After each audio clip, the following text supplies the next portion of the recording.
Manny, Council how are President. you? Good. You? Hello, Adam. How are you? President. Oh, good. Hello, Jeff. Hey, how are Joe. How are you? Good. Good evening, Joseph. Good evening. Good evening.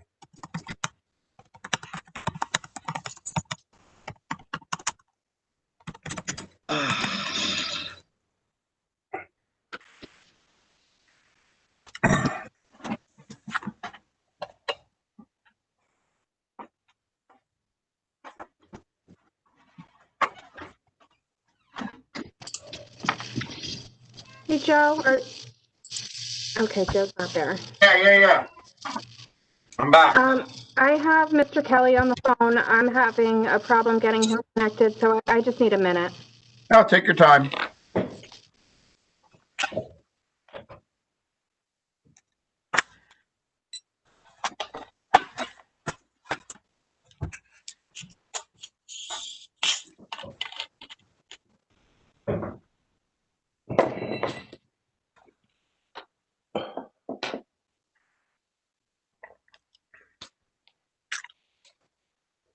I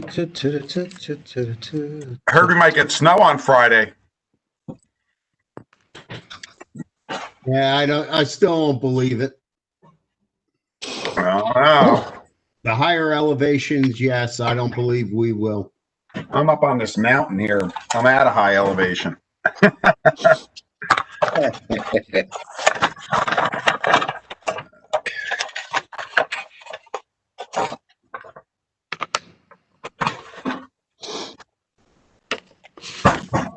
Manny, who are you rooting for in the World Series? The Mets. He's rooting for the Brooklyn Dodgers. There you go. Those were the days. I tell you, my mother's still a Dodgers fan because she used to root for them when they were in Brooklyn. Well, I lived right around the corner from Ebbets Field. Oh, did you really? Yeah, I grew up. Did you go there as a kid? You went there as a kid? Yeah. Oh, my father. Oh, yeah. I got one piece of memorabilia. I bought years ago. Matter of fact, I still got to frame it. I got a World Series jersey autographed by Duke Snider. Wow. That's pretty cool. Yeah. Yeah, that was the one piece I got. But then when they moved to, when they went to LA, I became, because I was torn between the Yankees. I grew up with Mantle and Maris, Right. and that whole crew. So I grew up with Ruth. 61 and 61. You grew up with Ruth, Manny? I thought you were out with Babe Ruth. Oh, look, another county heard from. Hey, John. I grew up with Mel Ott. I thought you were in Baltimore with Babe Ruth. The only thing I know about Babe Ruth is it's a good chocolate bar.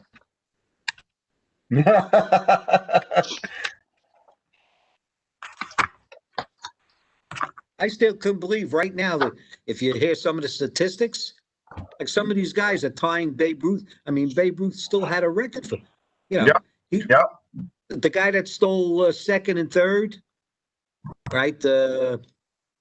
What's his name? And then scored on that home. He's only the second player. It was him and Babe Ruth did it. Stole 2 bases in the same inning. Wow. In a World Series. In a World Series. Who, Mookie Betts? Mookie Betts. He stole second and third, and remember he came home on that play, and he scored. But Ruth was the first player to stole 2 bases. And all you do is see the old pictures of him. He was you would never think he could steal a base.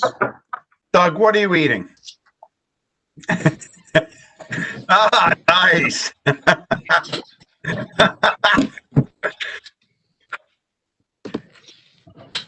Every meeting, I can't help but look at that Christmas tree behind you.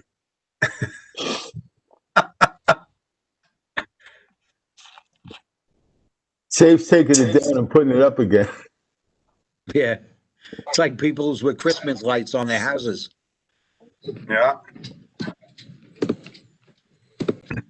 My wife has a friend who keeps one up all year round, and she just decorates it differently for the season. All right, Joe. That's what we have in the other rooms. Okay. Hey, Christy, I don't know if you're at your computer have access to your email, but if you can, I sent something. If you could forward it on. Yeah. Okay, sorry about that. I was having issues with my computer earlier. Let me know when you're ready to record and go live and all that stuff. Oh, I see how you do that. It's like we're live already, so. Record. I just want to walk Liz through this really quick. Go ahead, take your time. We're already live streaming, but to record the meeting, we just click this little button down here. Yep. Record. And we're running, so we could just exit out of that and we're. And I sent that email out to everyone. Just. Okay. All right, so we're ready to go? Yes, sir. Okay, everybody please join me in the flag salute. Pledge allegiance to the flag of the the United States of America and to the republic for which it stands, one nation, under God, indivisible, with liberty and justice for all. All right. At this time, we'd like to take a moment of silence to remember the services and sacrifice of the armed service members who protect our nation and the first responders who protect our neighborhoods.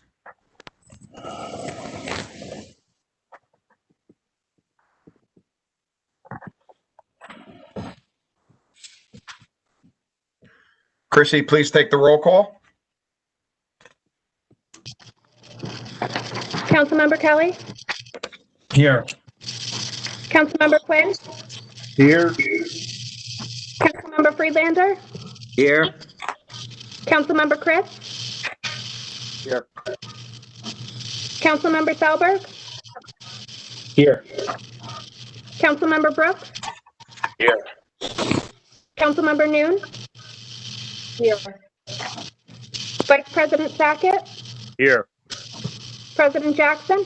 Here, we have a quorum. Please be advised that all electronic and remote meetings of the Township Council held on WebEx are recorded. All members of the public will be provided the opportunity to speak. During any public hearing or open to the public sections of the meeting, the Township Clerk will unmute each member of the public and ask they wish to speak. As per Rockaway Township Code 2-5.14, any person desiring to address the council shall first seek recognition by the presiding officer, and upon recognition by the chair, the person shall give their name and address for the record. Unless further time is granted by the council, they shall limit their statement to 5 minutes. Statements shall be addressed to the council as a body and not to any member thereof. A councilman shall not direct any question to a speaker addressing the council except through the presiding officer. In addition to speaking on the record during the council meeting, members of the public may submit questions and comments to the council by emailing questions@rockawaytownship.org by the end of the open to the public section. Number 5, this meeting was advertised in the Daily Record and the Star Ledger, the official newspaper for the Township of Rockaway, on September 19th, 2020. Notice was posted on the official bulletin boards of Rockaway Township. I had a request late in the day by the administration and the attorney if we can move the ordinances to adopt after the consent agenda due to some scheduling conflicts. I'd like to make a motion to do that. So to move ordinance to adopt number 6 to right after the consent agenda. I'd like to second that motion. Second it.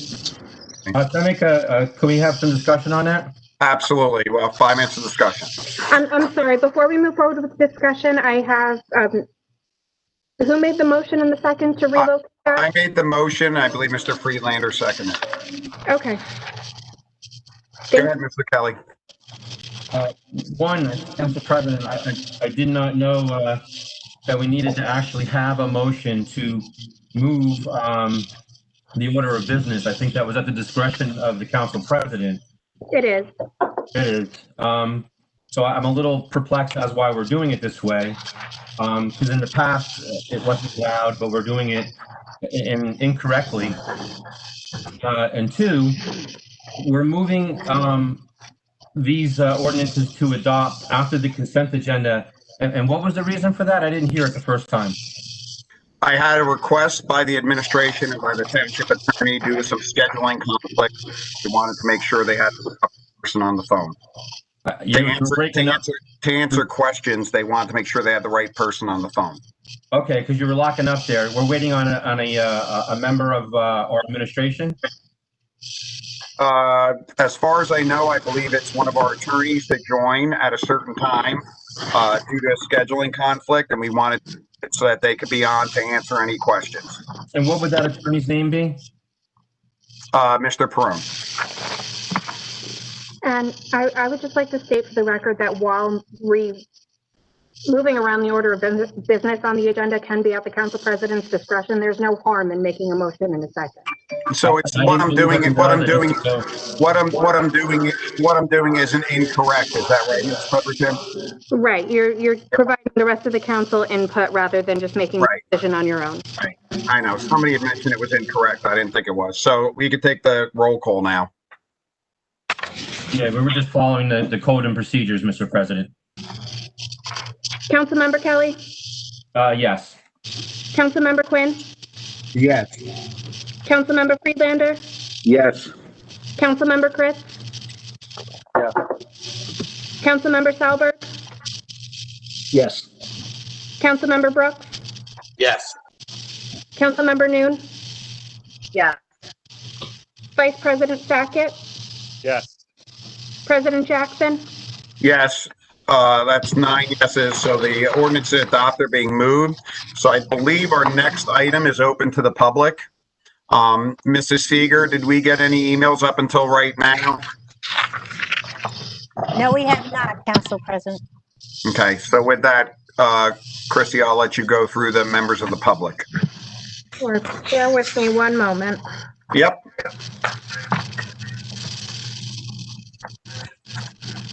Excuse me, can I ask everybody to mute? It's a lot of static.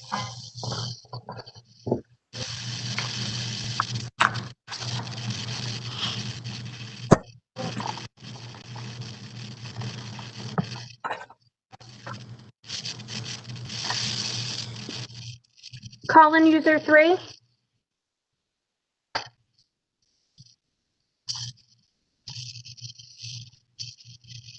Call-in user 5.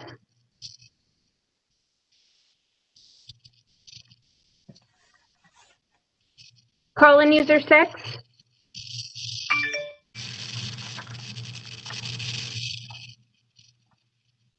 James Waters. No comment at this time. Thank you. Patricia Degnan. No comment, thank you. Robert Boyle. No comment at this time. Ron Cleveland. No comment. And that's everyone. Okay. Mrs. Seeger, can you check the email account again before we close open to the public? Yes, I will.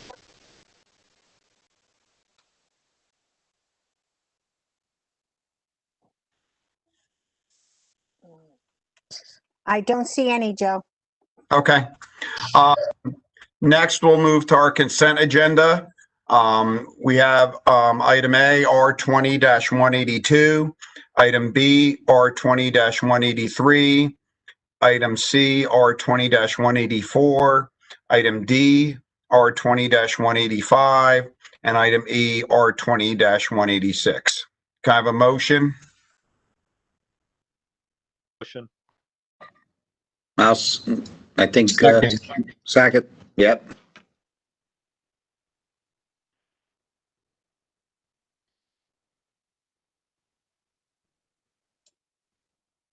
Okay, Christie, you can take the roll call. Was that Vice President Sackett and Councilmember? Yes, Mr. Thank you. Friedlander, yep. Mhm. Councilmember Kelly? You're muted. You're muted. Is this for removing R2186 for discussion? Oh, if you were speaking, we didn't hear it. No, this is to for the consent agenda. So did you want to move? Are you making a motion to move that? I did make a motion not knowing it was muted. It's okay. 186 for discussion. Okay, would anybody like to second that? I'll I'll second. second it. All right. All right, you got it? Or- No. Was that Manny again? I don't know who Good draw. seconded. It was Adam. Yep. Adam, okay, so Okay. Heather and Adam. Thank you Well, very this- much. So this is to remove R20-186 for discussion. Oh, Jonathan, real quick. The static is coming from Chrissy. It's coming from Chrissy. Okay. But it's coming from her. I hear it. All right, so every time you're done with the call on it, I guess just mute. Yeah.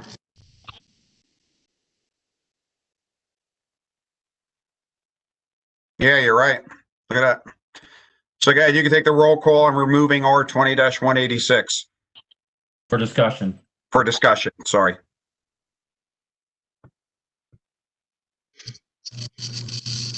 Councilmember Kelly? Yes. Councilmember Quinn? Yes.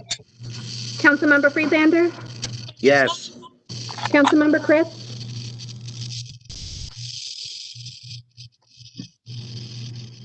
Councilmember Chris? Yeah. Councilmember Salberg? Yes. Councilmember Brooks? Yes. Councilmember Noon? Yeah. Vice President Sackett? Yes. President Jackson? Yes, so go ahead, Mr. Kelly, you had discussion around R20-186. You know, we had a closed session which we discussed of some stuff in lengths when it concerns what we were here right now to vote on. And Mr. Noth does a phenomenal job running the DPW and dealing with the recycling coordinator and everything with his efforts into the waste bulk pickup. But there was a letter from Mr. Noth that was dated on October 16th of this year. And it goes into giving us avenues and whatnot and displaying everything, kind of over a recap of what we kind of discussed in closed session. But he also referred to COVID and what took place during COVID in April and May. Did we get any refund or any kind of reimbursement for the lack of services from Waste Management during that time yet?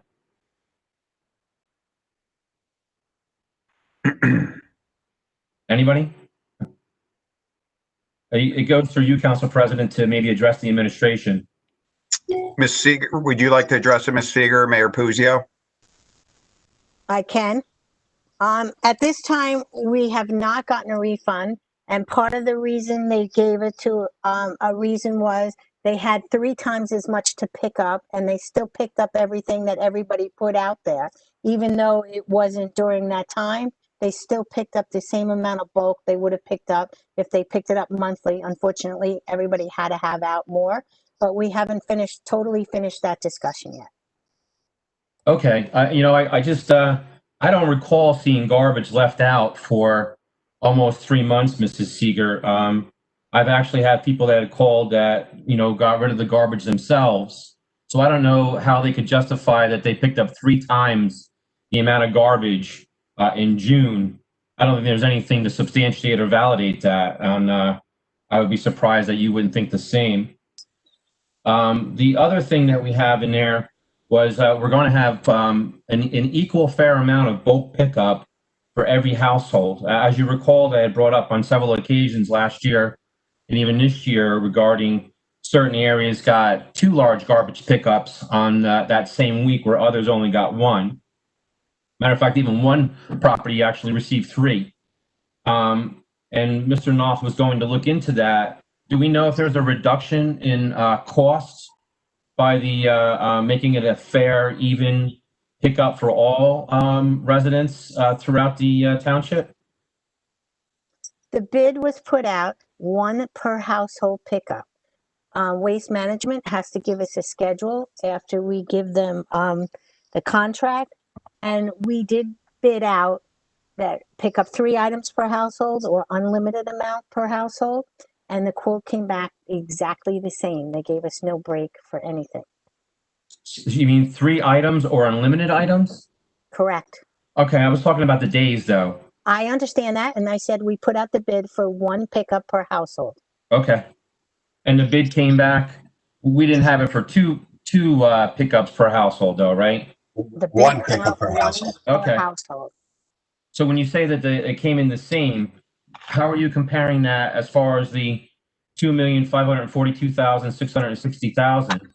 Are you comparing that to the last contract where they had 2 pickups in different areas? Correct. Okay. There is no difference in that price. They did not charge us for having 2 pickups in one time. I explained that the last time, that it was easier for them to have 2 pickups in the highly dense area, so they could only send 1 truck over there instead of sending 5 trucks. I don't do their routes or anything, but that's how they scheduled it. We didn't pay for that extra. But others benefited from that though. Right? I don't know that. Okay. I don't have any other questions. Thank you. Okay. Anybody else have any discussion? Okay. With that said, Council President Jackson, yes. we never took the roll call to approve the other remaining items on the consent agenda. Yep. So let's, we're going to vote on R20-182, R20-183, R20-184, and R20-185. The motion is by Vice President Sackett and by Councilman Friedland. So if we take the roll call on that first. Councilmember Kelly, Yes. Councilmember Quinn, Yes. Councilmember Friedlander, Yes. Councilmember Chris. Yes. Councilmember Stolberg, Yes. Councilmember Brooks, Yes. Councilmember Noon, Yes. Vice President Sackett, Yes. President Jackson. Yes, that's 9 yeses. The items carry. And then now let's take the vote on R20. Can we have a motion to approve R20-186? I make the motion to approve that. I second it.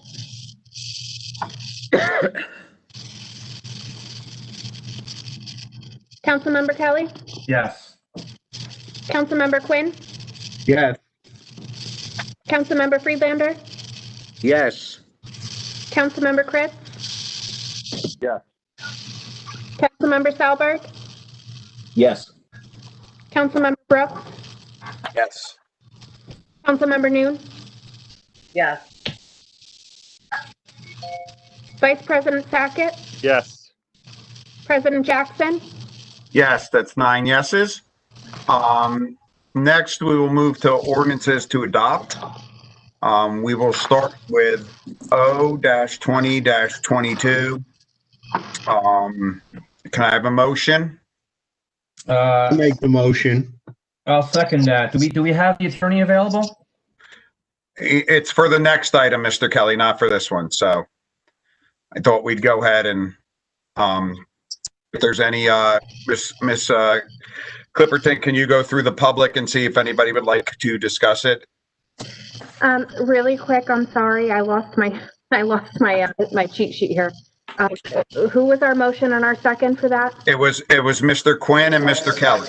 Thank you very much. You're welcome.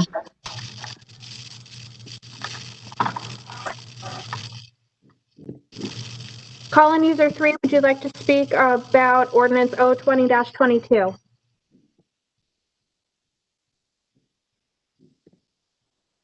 Call-in user 5?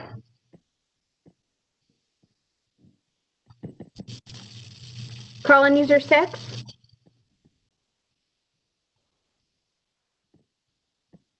James Warden? No comment, thank you. Lisa Salberg? No, thank you. Patricia Tegnan? No, thank you. Robert Boyle?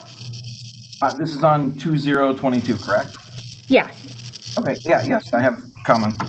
If you could just state your name and address for the record, please? Sure. Robert Boyle, 1 Ivy Crest Lane, Rockaway, New Jersey.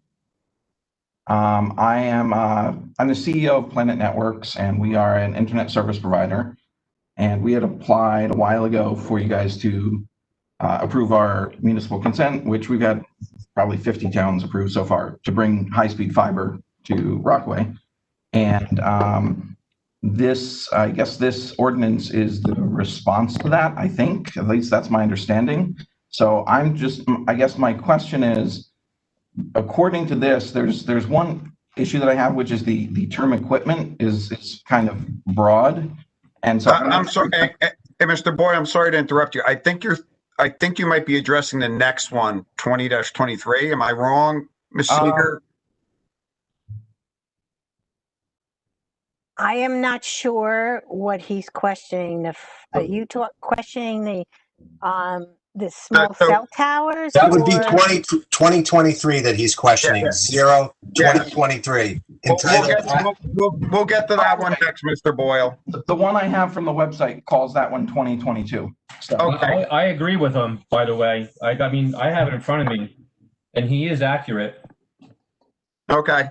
So when we get, that'll be the next one. And when we get to that, we'll open up to you again, Mr. Boyle. So 2022 is entitled Streets and Sidewalks, and it's about an ordinance around that. Did you want to ask a question about that, or? Yeah, well, that's exactly what I'm talking about. Oh, okay.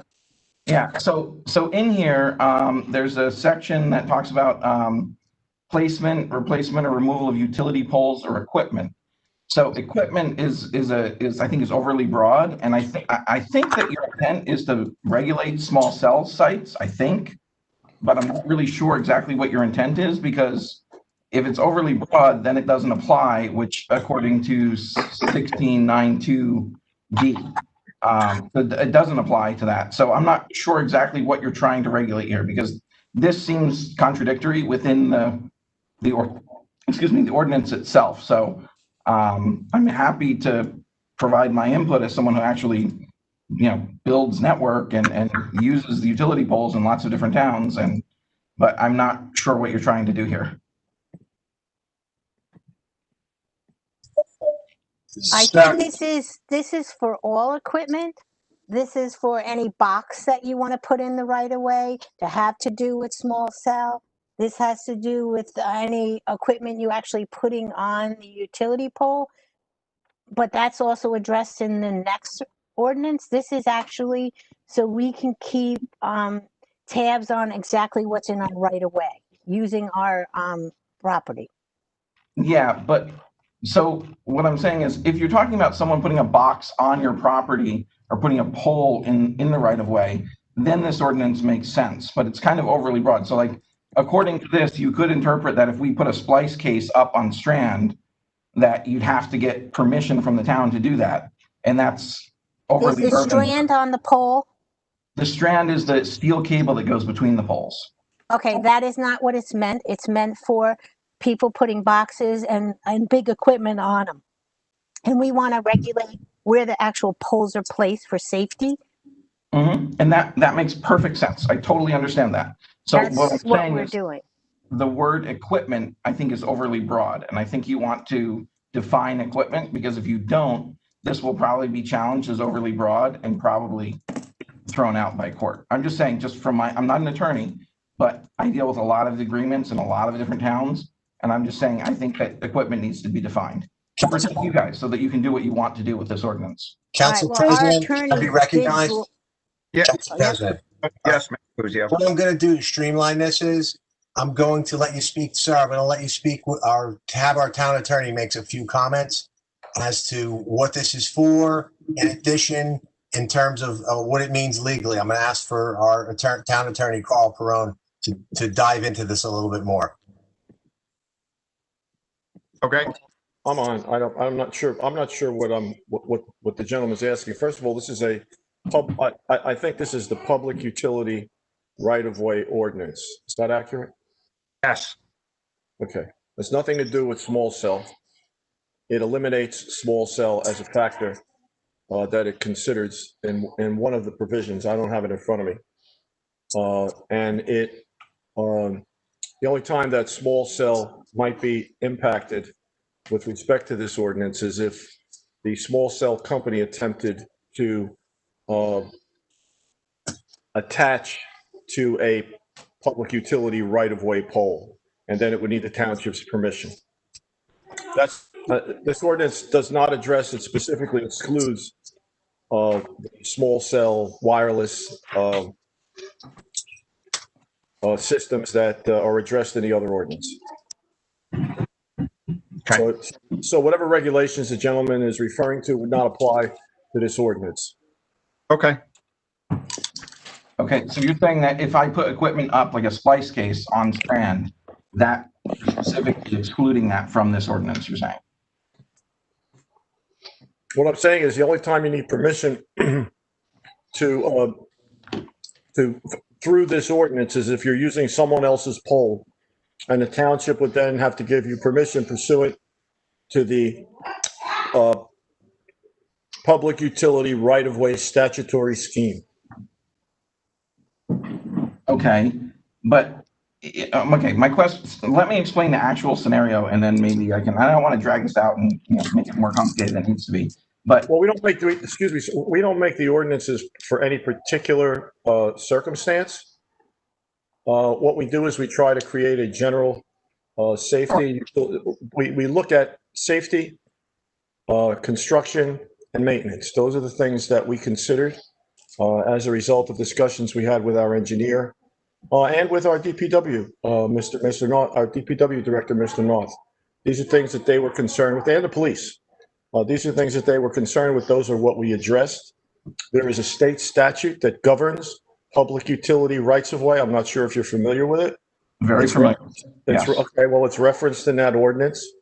And that ordinance also has a provision, as I indicated, which specifically excludes its governance or interference with the what I'll call the internet ordinance, the small cell ordinance that is also, I think, going to be amended to go for a first reading this evening. Well, I'm not sure what else I can say. I'm not here to give a legal opinion relative to any specific instance or circumstance. But the ordinance is there for the purpose that I stated, and it does not control the placement of small cell internet equipment. Okay, but I'm not talking about small cell at all. I'm talking about other internet lines on poles that we lease from Verizon and from JCP&L. I'm saying that your ordinance could be construed to regulate that, which would be overly burdensome if we had to get permits to actually place equipment. It's not, but it doesn't, because it deals with public utilities, which is specifically defined. And if you look there in the definition of public utilities, you will not find internet. Okay, but whatever. I guess we'll just deal with it later. But I'm saying we are a public utility and we are an internet provider. We're both. Not as per the statute. Okay. Internet is not a public utility as per the statute. Yes, but you can't attach to a telephone pole in New Jersey as an internet service provider. You have to be a CLEC, which is a regulated utility, which we are. So I'm just saying that the statute doesn't. Okay, we can just drop it. It doesn't matter. We'll just deal with it later, I guess. Okay. Go ahead, Chrissy. Next caller.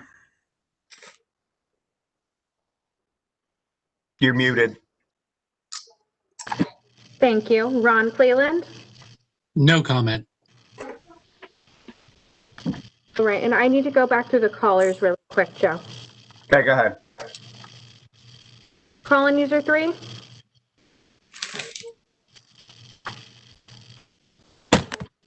Call-in user 5? Chrissy, just ask them if their name is Mark. He wants to talk. A Mark. I have a call-in user 7. Are you Mark?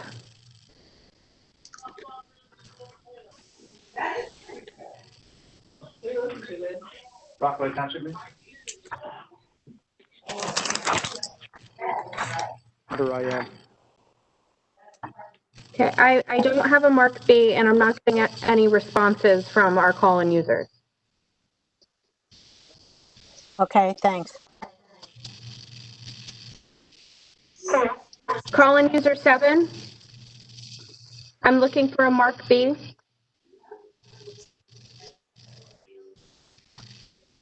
Hello?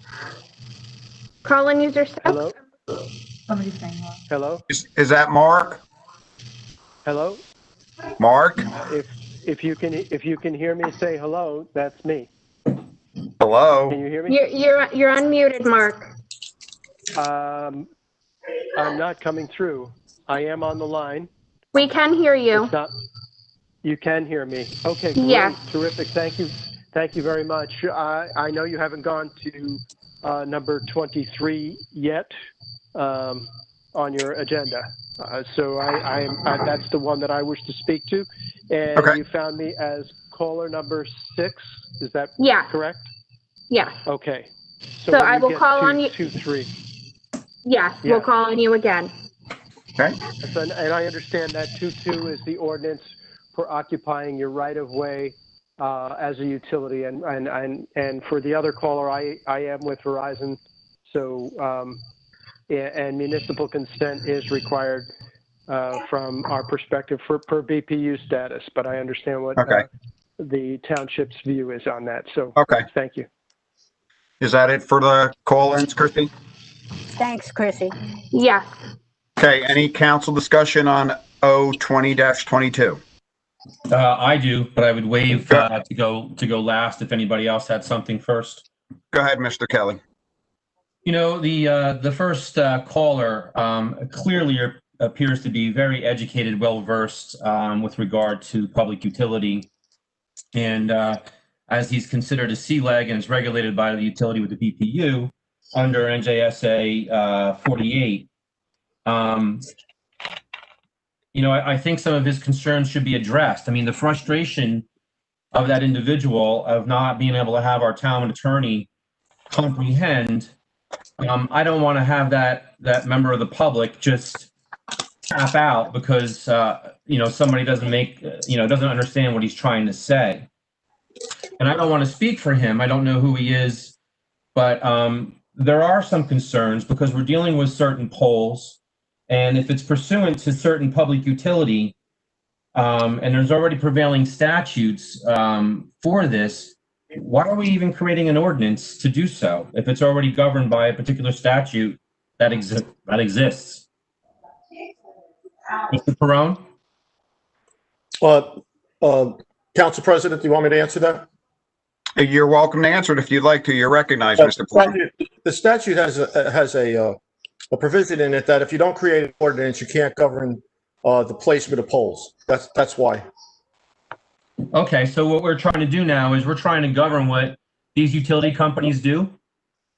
What we're trying to do is to consider, 1, the safety of location, 2, the appropriate construction of, and 3, the continuing maintenance of poles. And right, that has never been something that has been part of Rockaway's ordinances in the past. When I reviewed the statute based upon conversations that I had with the engineer, she had gotten some emails from someone from, where's Grace Bertone from? I think it's Verizon, but I forget. I'm not sure. I think no, I'm sorry. JCP&L. She's the attorney for JCP&L. She started reciting some statutes. I looked up the statutes and I noted that we didn't have anything in our ordinance which would have supported control over the 3 areas that I just spoke of, which would be, again, safety, construction, and maintenance. When I looked up the statutes, it was very strange because it said that you can't require notice of where they're going to put poles ahead of time. That when I say they, I'm talking about public utilities as they're defined in that ordinance and in the statute, unless there is an ordinance passed by the municipality that says that the notice is required. That's why the ordinance was created. Okay, so did something actually stimulate this? Like what, we haven't had an ordinance in place to actually govern something like this. We had a small amount of discussion at the last council meeting on the 13th, where the mayor somewhat made some comments regarding the ordinances moving forward. What was the actual tipping point to address this, Mr. Perone, since it hasn't been done? I think you should ask that question to the engineer, because I came after the fact. Right. So I don't really even remember what it was. Did you draft the ordinance, Mr. Perone? Yes, I helped to prepare it. Yes. Also, yeah, so you would have received. So did the engineer help to prepare it. There was input from the police relative to whether or not it was something that would secure the need for safety. Al Knopf looked at it. I'm not sure who else, but I think I don't remember what precipitated it. I like I said, I came in after the fact and read some emails from an attorney and was told that the township wanted to be able to know, number one, where poles were in the township. We don't even know where everybody's poles are. We don't know which are being replaced. Right. So basically, I told them, hello? He's breaking up, you guys. Yeah. Yeah, sorry. I was told that there were sister poles that were up, one pole next to another to support one that was pre-existing. The township didn't want that situation. So we decided when I say we, I was instructed to try to do something to eliminate some of the concerns, and that's what I did. May I address the question? This is Robert Boyle again. No. Well, yeah, you're at your time, and initially call you. I mean, query. What's that, Mr. Perone? I'm not. Mr. President, can I be recognized? Yes. I still have the floor. I just want to finish my questions regarding this ordinance. So if the mayor can just wait till I'm done, maybe you can make a better point. I'm recognizing the mayor. Go ahead, Mr. Mayor. Councilman Kelly, I wish you would have sent us your concerns prior, as I've always asked in the past. You don't have to. I'm doing it at a meeting. Absolutely, you don't have to. And what doesn't have to happen? Okay, I'm speaking now, Mr. Kelly. I have the floor. Mr. Jackson, Council President Jackson, gave me the floor. No, I addressed the Council President. This is not an inquiry. If you have questions, you should have submitted them prior. It's not a debate as to why the ordinance is in place. It helps us in town control our town. It helps us with maintenance. If you read the purpose of the ordinances, they're explained. There's no particular one instance that precipitated this. It's good business for us to know what's going on in our town, to have some self-awareness in terms of what's taking place in our town. And this ordinance achieves that. Mr. Mayor, that wasn't the question, but I appreciate that. And as far as any kind of email to you, the problem with that is the public doesn't know of any of these questions to bring up. You know, you don't give up any information as to this ordinance other than after it's drafted to get our input. So, to somewhat limit, excuse me, Mr. Mayor, to somewhat limit my ability to ask questions at a council meeting during an open public discussion for other people to listen to, well, they'll never read that email unless they know to actually ask for it. And then you'll require them to fill out an Oprah request to get it and wait 10 days. By that time, the ordinance has already been approved. So I have the opportunity to do this, and you're not going to infringe my right in doing so. And you've been well aware of that, and I don't know why you continue to do it. So I ask again, Mr. Perone, was the attorney for JCP&L responding to an inquiry you made, or did they make the inquiry? I didn't speak to I told you I didn't speak to her. Oh, so Mrs. Ferrante spoke to the attorney. I told you I came in. Okay, go ahead, talk. So I'm still lost on how JCP&L gave this information. Were they requested to give the information, or did they just come out of nowhere and reach out to somebody in our township, which nobody knows right now, and started making some statements under Title 48 or Title 40? Gave what information? I don't know what information you're referring to. You were just telling me about statutes and laws and everything under the utilities, that an attorney from JCP&L contacted you. No, I never said that an attorney from JCP&L contacted me. Not once. I said that there had been discussion and I referred you to to the engineer, okay? Oh, okay. The engineer had some kind of email discussion or whatever with the attorney. The attorney made a claim, I forget what it was, and tried to back it with a statute. I reviewed the statute. I wasn't satisfied that the claim was valid. I did further research. I went back to the engineer and I explained to the engineer what the possibilities were relative to the township's better control over the poles and other equipment from public utilities that were located in Rockaway Township for the safety and for the well-being of the residents. We tried to do what we could to control, like I said, the issues of safety, proper construction, and maintenance. A lot of issues that a couple of years ago, Mr. Noth, and even recently, was complaining about maintenance of these poles. Poles would come down. Utility companies would run away from the situation. There was a time when Mr. Noth had to pick up a pole. When I say him, the DPW was left with the responsibility to remove a pole from the street because no one would take responsibility for it. And so when this issue came up, and I don't remember how long ago it came up, I asked if they wanted me to try to create something that would benefit the township. I researched the statutes. I put the ordinance together, and not only that, but they had input, like especially with the maintenance. Allison had a lot to do with like some of the things that she was concerned about in maintenance. So that list of things that you see relative to maintenance in the ordinance, those are all suggestions that Allison made. I don't just go and write an ordinance. Oh, I know that, Mr. Perone. I try to secure information from everybody, and they help me to put thoughts together. And then I say, well, what do you want in this? And then I help to put their thoughts into words. Right. And that's what we do. We kind of work together, and we try to do the best we can to express what it is that we feel will best serve the township, and that's the effort that we made. And Mr. Perone, and I'll leave it on this. With all that information that you were getting, and you were speaking about Mr. Knopf, who does a wonderful job, and Mrs. Ferrante, who was like electrical engineers, any of them involved with installing, taking down,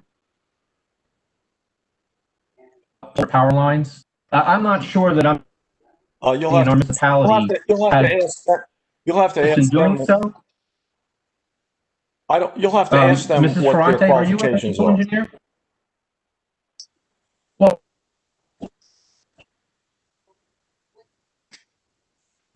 departments that are talking about certain things. Everybody's qualifications and all that. Do you have any other questions relating to it?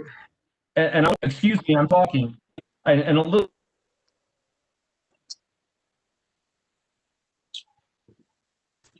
Under you to do their sessions. I believe, doesn't.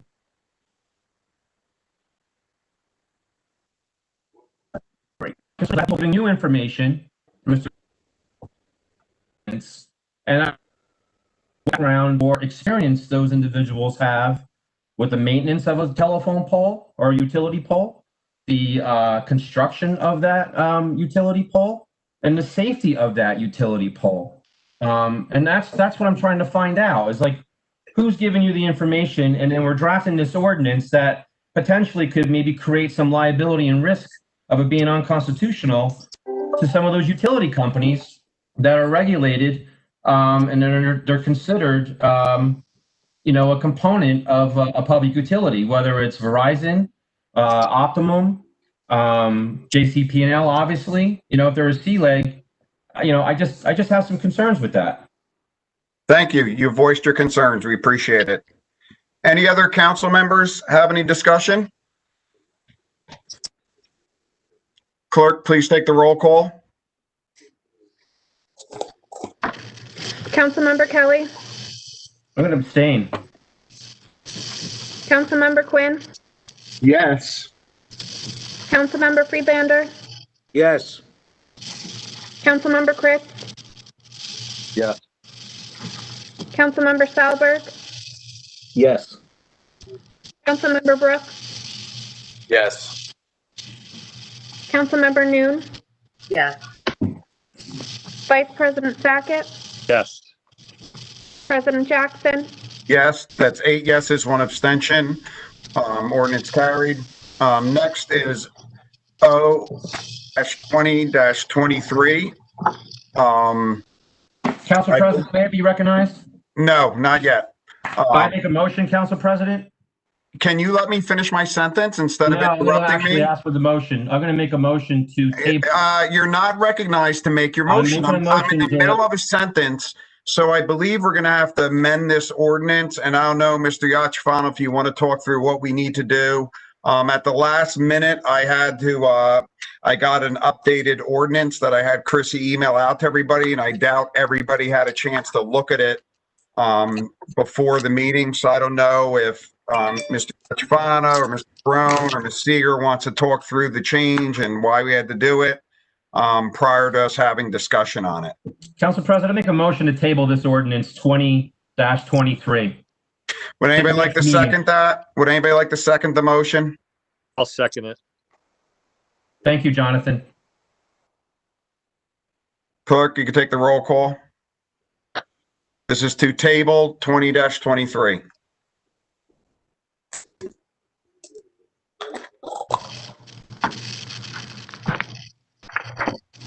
Council President, would you mind if we just ask the township attorney if it's even appropriate to table it? If it needs to be amended, it may need to be reintroduced in its entirety. So I don't know if tabling it's going to do any good if it needs to be reintroduced. Okay, Mr. Yachafano. You're muted, Mr. Yachafano. Council President, it's my understanding that there is a request to amend the ordinance by motion tonight.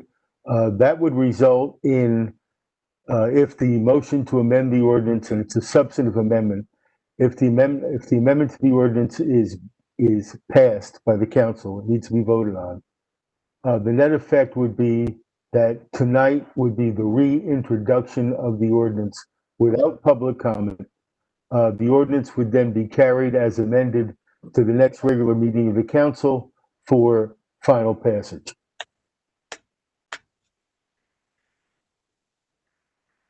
Thank you. Councilmember Kelly? To table this? Yes. Yes. Councilmember Quinn? No. Councilmember Friedlander?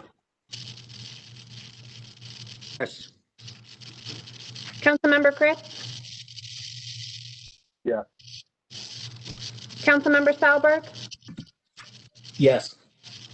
Councilmember Brooks? Yes. Councilmember Noon? No.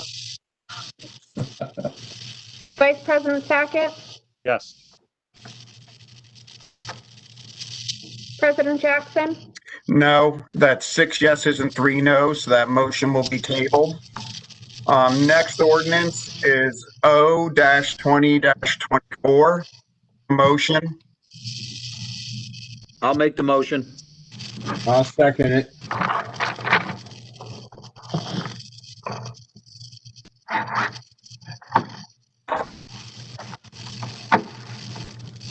My computer was freezing. I'm sorry. Who did we have? I gotta be honest with you, I don't know. I made the motion. Any? Okay. I second it. All right, Jack seconded it, okay. So Manny and Jack. Okay. So, go through the public again.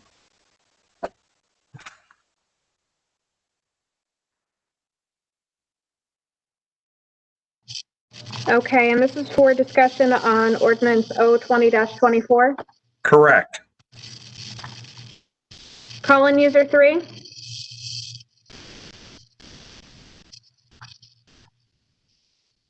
Call-in user 5.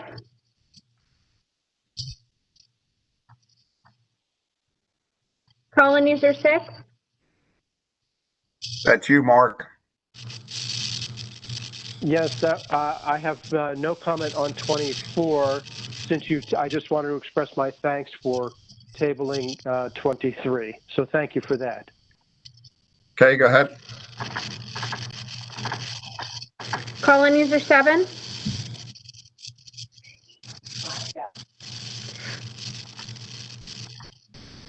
James Waters.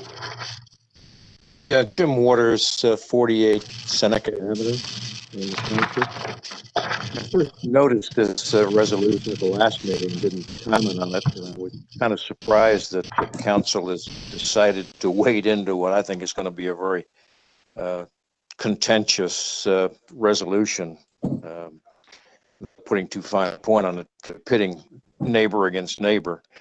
I know we don't have an ordinance right now prohibiting the feeding of wildlife, and the state does not have one as well, which I understand has created problems for our health officer in the past. The state doesn't have an ordinance because they've tried to pass one for the last 20 years, and they always run into objection from the residents who believe that infringes on their rights to conduct their business on their own property as long as it doesn't create a health problem on that property. I noticed there is an exemption only for bird feeders under wildlife. Although, as I recall, we're discouraged from putting out bird feeders because the bird feeders attract our bear and create a nuisance in doing that. So a lot of people, at least in this neighborhood, feed the bird by hand on the ground while the birds are there, so they know that all the food has been consumed. I also think that this resolution rather, is overly broad. It's going to be not uniformly enforced, which is going to make for a problem when citations are handed out. And the objection is that, well, you're cracking down on me because I fed this crow on my property, or I fed this cute squirrel or chipmunk or whatever on my property, but you're not doing anything about my neighbor who's feeding a family of fox. If you want to turn neighbors into snitches on other neighbors, I think you've set up a way to do that. I just like, again, to reinforce the fact, I think this is overly broad. I don't think it's necessary. It's never been able to be passed at the state level. And I'm a little curious as to why it's come up at the local level, unless it's a specific complaint from specific individuals. Thank you. Thank you, Mr. Waters.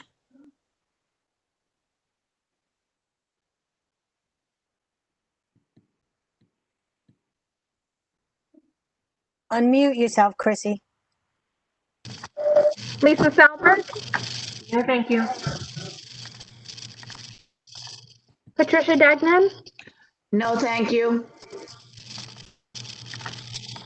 Robert Boyle. Not on this ordinance. Ron Cleveland. No comment.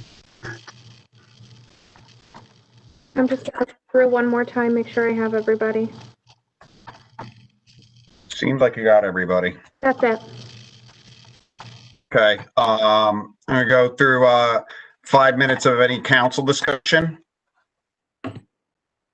I have just one question on that. And I believe Mr. Waters was addressing it being an ordinance 2024 rather than a resolution. And as far as the turning people upon each other when it comes to that, and I could actually see that. But the one thing I didn't see in there, what about if like people down at Parks Lake, obviously not now, but when they feed the ducks or the swans, whether it be bread or, corn or whatnot, or, anything else the squirrels may eat, some of crumbs that they throw out. Is there any issue where it comes to the public areas rather than just private as well? I'm not aware. I don't know if Mr. Yachfano or Mr. Perone would like to comment on that. It's up to you.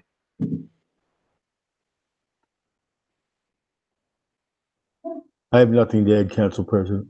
Oh, I can. Okay. Jonathan here. Do we have a? I'm sorry, John. Just one quick thing. Is our health officer on? That's part of the requirement to be at a meeting. Our health officer's on. Maybe Mr. Tabbitt would be best to answer that since it kind of falls under his department there. Councilman, I am on, and I believe, I can't say definitively because I don't have my resources in front of me. I do believe that there's already an ordinance on the books that addresses wildlife feeding on public properties with stipulations regarding that. And would it be maybe reasonable to maybe have this drafted with that? Or is it necessary to have its own ordinance that we have now? Not being an attorney, I don't know what the value or benefit would be to one versus the other, Councilman. I would defer to the township attorneys to opine on that. And Mr. Tabbitt, you know, is there any concern like where feeding the animals sometimes can bring towards domestic animals that we have? Like if we have a dog in a leash in an area and having an animal known to come to a certain area that's being fed could be a health hazard or a risk to a regular animal like a dog or a cat? Are you asking if providing an attraction to a wild animal would present a risk to companion animals or domestic animals? Correct. Yes, yes. I believe the purpose of wildlife, of precluding wildlife feeding in one way or another is generally to prevent attracting unwanted or nuisance animals and a variety of issues of that nature, as well as to prevent rodent harborage and inadvertent rodent feeding. So I suppose that attracting any animals in proximity to companion animals that are unwanted or unintended animals would be one consequence of wildlife feeding. And Mr. Tabbitt, I just got two last questions. One, dealing with companion animals like dogs. How many registered pets or animals do we have in the township?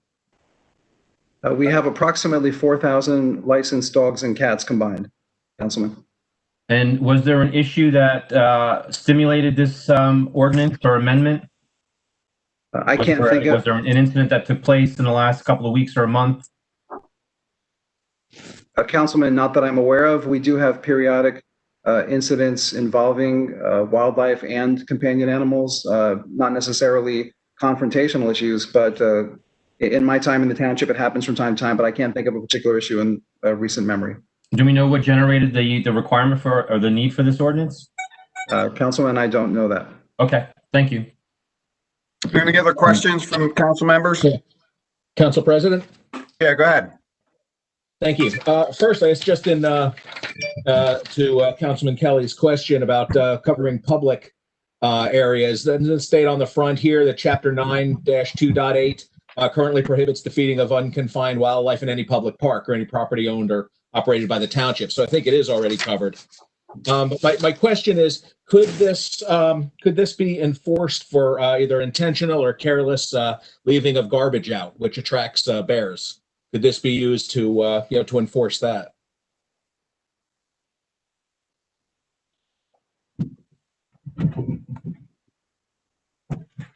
Council President, this is the health officer. I don't know if that was directed at me or if you wanted me to offer any information. It's up to you if you would like to. I suppose that it would have some role in that, but we do have a pretty comprehensive chapter with subchapters for littering and debris and for containing garbage. So those types of ordinances are already on the books. That's great. Yeah, Mr. Talbot just missed that one. Council President? Yes. Yeah, I'd like to mention something too. Sure, go ahead, Mr. Friedlander. Okay. For the health officer, I was under the impression also that the wild animals do have ticks and can transfer to domesticated animals if they are in contact.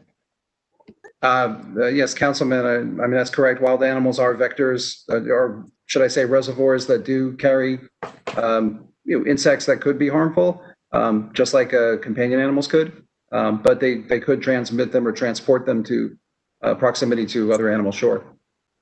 Okay, that was one thing. But Councilman Tucker, there were issues in the town with deer.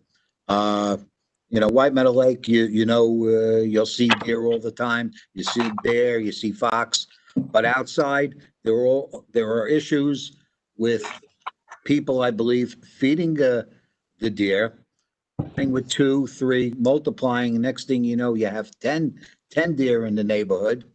You also have deer going through fences. And there's also properties with built, in-ground pools with the covers over it, and a deer going into the cover of the pool and getting caught. And then there's an issue trying to get it out. And these things are a concern. And if you keep on feeding the deer, next thing you're going to have 10, 12, 14 in people's backyards. And they're not just staying in that one backyard that you're feeding. And that is a concern of other residents. And you know what, Mr. Freelander, that's a good point. Maybe Mr. Tabbitt too, and following up on Mr. Freelander, what about hunters that have bait areas, corn drops, apple drops during hunting season to lure deer or bear in areas that they're hunting? Would that be affected, or is there already something in place for that? Councilman, to be honest with you, I couldn't address that. I'm not a hunter, and I don't know what's on the books with regard to that. I don't know the first thing about that practice. I apologize. That's fine. Well, I'm just saying because of what Mr. Freelander said. If you have a hunting season, and I know that hunters, they do put corn down in areas to attract deer to a site, and the same thing with bear. Would this somewhat contradict that? If in fact there is something on the books that allows that? I'm not a hunter myself. I know that's a common thing. They have game cameras that they put out in an area that they're going to hunt. They're licensed individuals and certain lands and whatnot. I just didn't know if there was an issue for that. And I believe, Mr. Freelander, I agree about maybe a deer jumping in a pool, but I think it's more concern of maybe the deer that get hit by cars and create loss of life and limb and property damage and insurance. Well, that's where we can go on, for every instance. There's no ending. Tucker, this is Tucker. I think that's exception, section B, exceptions number 2. I would think that's baiting in the context for legally taking fish and game. I would think. So I had that question too, and then I saw that. Awesome. So I think that covers that. My only question is in relation to like gardens and everything. Like if you're going to have fruit and vegetable gardens, are you now saying that a person can't have fruit and vegetable gardens in their yard because it's going to attract a deer and we're going to feed them? Or groundhogs, or is that covered as an exception? I wouldn't believe that that's intentional feeding. First of all, you probably got fences around your gardens, right? Well, they jump over my 6-foot fence, so Yeah, but that wouldn't be intentional, though. It wouldn't be intentional. It's not intentional. That's the thing. Council President, may be recognized. Sure. So I agree with there's a lot of good points here, and I think that this is very vague, and I'm really very cautious when we start talking about what people can do on their private property. There's a difference between being socially responsible and common sense and purposely trying to attract wildlife. I would caution against telling residents what they can and can't do on their own private property. You want to make a motion to table it? Have further discussion on it? Or we could vote on it. And I would just vote. I'm going to vote the way I want to vote on it. I understand, Mr. Kelly. I think that we all kind of see different, too many what ifs here. Yeah, Mr. Critch, you know what though? The points that everybody had brought up are questions that are within this ordinance.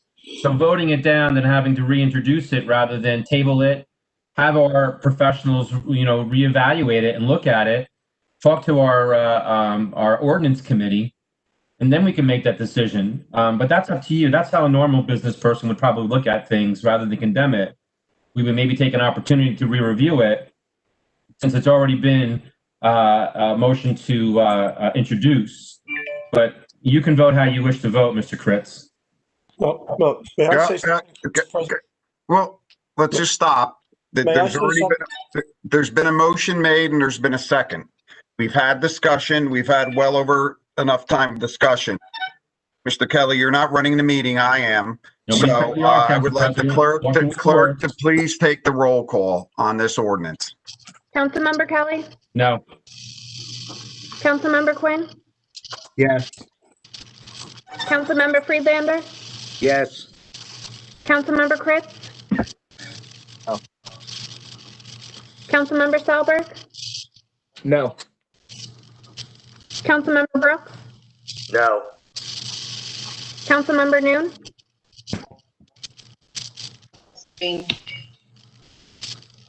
Vice President Sackett? Yes. President Jackson?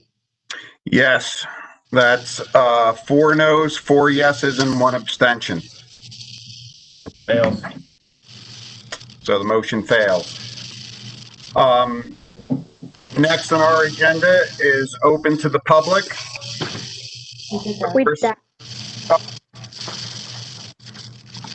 I have one more person that emailed in. Okay, go ahead. This is from Brian Whittick. Dear Councilman Jackson, please see forwarded email from September 18th where you mentioned there would be early November date for the next meeting of the Board of Assessment Commissioners. As it is now late October, do you have an update as to the next meeting for the board? Mr. Yachvana, do we have a date for the next Board of Assessors meeting? I believe it's November 19th. November 19th. Pat, can you respond? Can you, Chrissy, can you unmute Mr. Waters? Does that sound right to you, or I just want to confirm? It is November 19th and it's 7 Okay. p.m. Can you email back with that information, Pat? Yes, I can. Thank you. Mr. Jackson? We already had open. We already had open to the public. I understand that. What time was that email that Mr. Whittick submitted? Next is appointments. 9, mayor's appointment with the advice and consent of council. First appointment is Citizens Rec Committee, unexpired term ending 12/31/2020. Ray Furman. Can I have a motion? I make a motion. I'll second it. Clerk, please take the roll call. You any discussion? You can make a motion to have discussion. Well, I mean, it's going to be a positive thing about this individual with his submission of his form. I think. Sure. Go ahead, Mr. Kelly. Go ahead, Mr. Kelly. I think, again, to select back and forth whether we're going to have a motion for discussion or not, Mr. President. Then make him, all right, then forget it, Mr. Kelly. Make a motion to have discussion. If you've had an opportunity to read. Make a motion to have discussion, Mr. Kelly. Make a motion. Mr. Furman, don't embarrass Mr. Furman, please. I'm not embarrassing Mr. Furman. You're embarrassing yourself in the township. He's dedicated to the sports program, and I think of his dedication and his knowledge and experience and his passion, he is a great fit to the others that have been recently appointed for this position. And I highly recommend that we all move forward with that. That wasn't that difficult, was it, Mr. Jackson? Based on that, that was wonderful words, Mr. Kelly. Well, you're interrupting me, so let's talk, Yeah. Mr. President. Council President. Yes. Yes, Ray Furman is a female.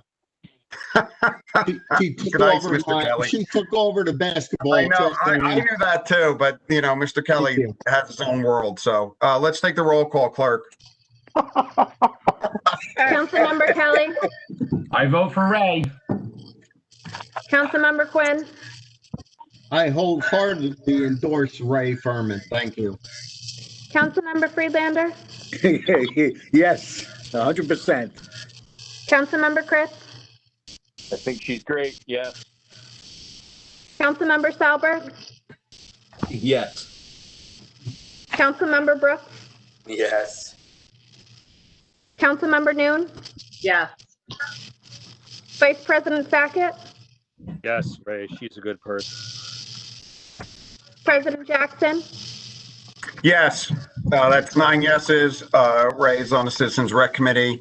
Next, is Council President's appointments. Appointing Howard Kritz, the Senior Citizens Liaison. Thank you, Mr. Kritz. Next Council President? Yes. Could we take 5? Absolutely. So it is 7:41. Everybody come back 7:46. Thank you so much. Thank you.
They're not people who are invited.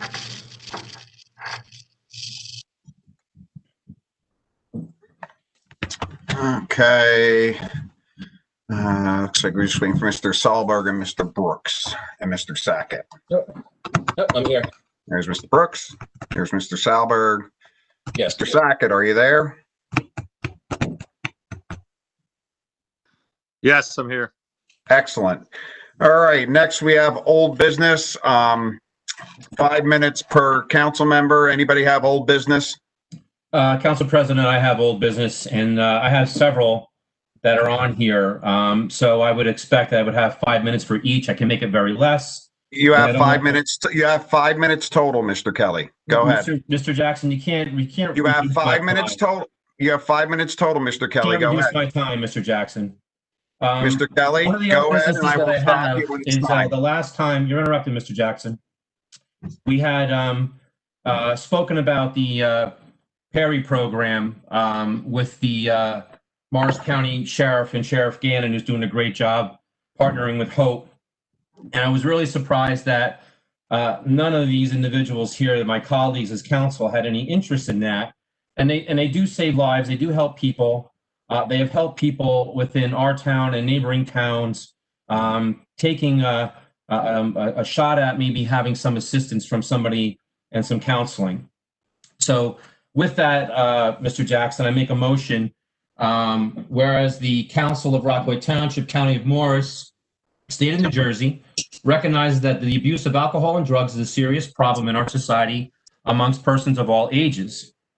And whereas the council further recognizes that it's an incumbent upon not only the public officials, but upon the entire community to take action to prevent such abuses in our community.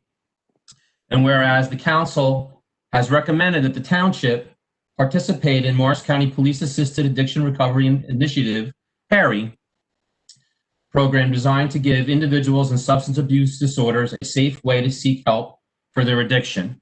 So now, therefore, by the Rockaway Township Council of County of Morris and State of New Jersey, that the police department for Rockaway Township is authorized to participate in the Perry program.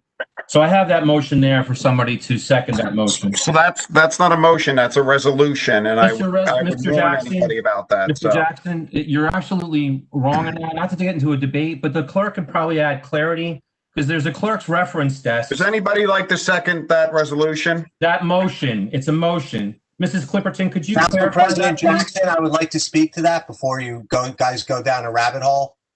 Go ahead, Mrs. Clipperton, can you confirm whether or not it's a motion or a resolution first? That's something, what Mr. Kelly is proposing is a function of the administration, plain and simple. The council cannot direct the administration, the police chief, or anyone in the administration to adopt programs, and I'll discuss that during my reports, what programs we've had in place for the past 2 years. So I think his motion, his ideas, he needs to stay in his lane because it's not a function of the council. We do have those functions to go there, and we had a function, Mr. Mayor, if you remember, we had a resolution, which was a written motion concerning DATOP. And what I don't understand is, if we're pro DATOP and substance abuse and everything else, here is another tool for our toolbox to fight substance abuse and help people that have those addictions. And for whatever reason why you have no interest in the Perry program and making this motion to push our administration or maybe have the administration have an interest to do so, and you're reluctant to do that, I mean, it's unconscionable. I don't know why you would do that. I mean, it could be anybody's child or anybody's relative or friend or neighbor that would need that. And LEAD isn't the only agency out there that you've always pushed forward from your Essex and Bergen County friends. Councilman Kelly. So I think that's a Jackson. concern. But I have a motion, Mr. Mayor, on the floor, and it's we're looking for a second. And Mr. Jackson had misrepresented what it is. It's not a resolution, it's a motion. And it's a main motion that's described under the clerk's reference desktop, which is clearly something that anybody that maintains their RMC or to achieve their RMC would know that, Mr. Jackson. Council President Jackson, can I have the No, we have a motion on the floor, Mr. Mayor. Let's just go. Would anybody like to second Mr. Kelly's statement?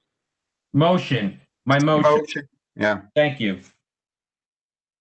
Okay. Okay, The there's no next order of second. business under our old business is, we were just dealing with that most recent ordinance that we had for JCP&L. And it was permit fees and everything else. And it was, a lot of money that it would be for a permit plus money that would be put into a bond or an escrow for our professionals to pull out of for any efforts to review these permits. I had mentioned once before, several months ago, about septic permits. And a septic permit, again, there's a lot of components, and maybe Mr. Tabbitt can chime in on this.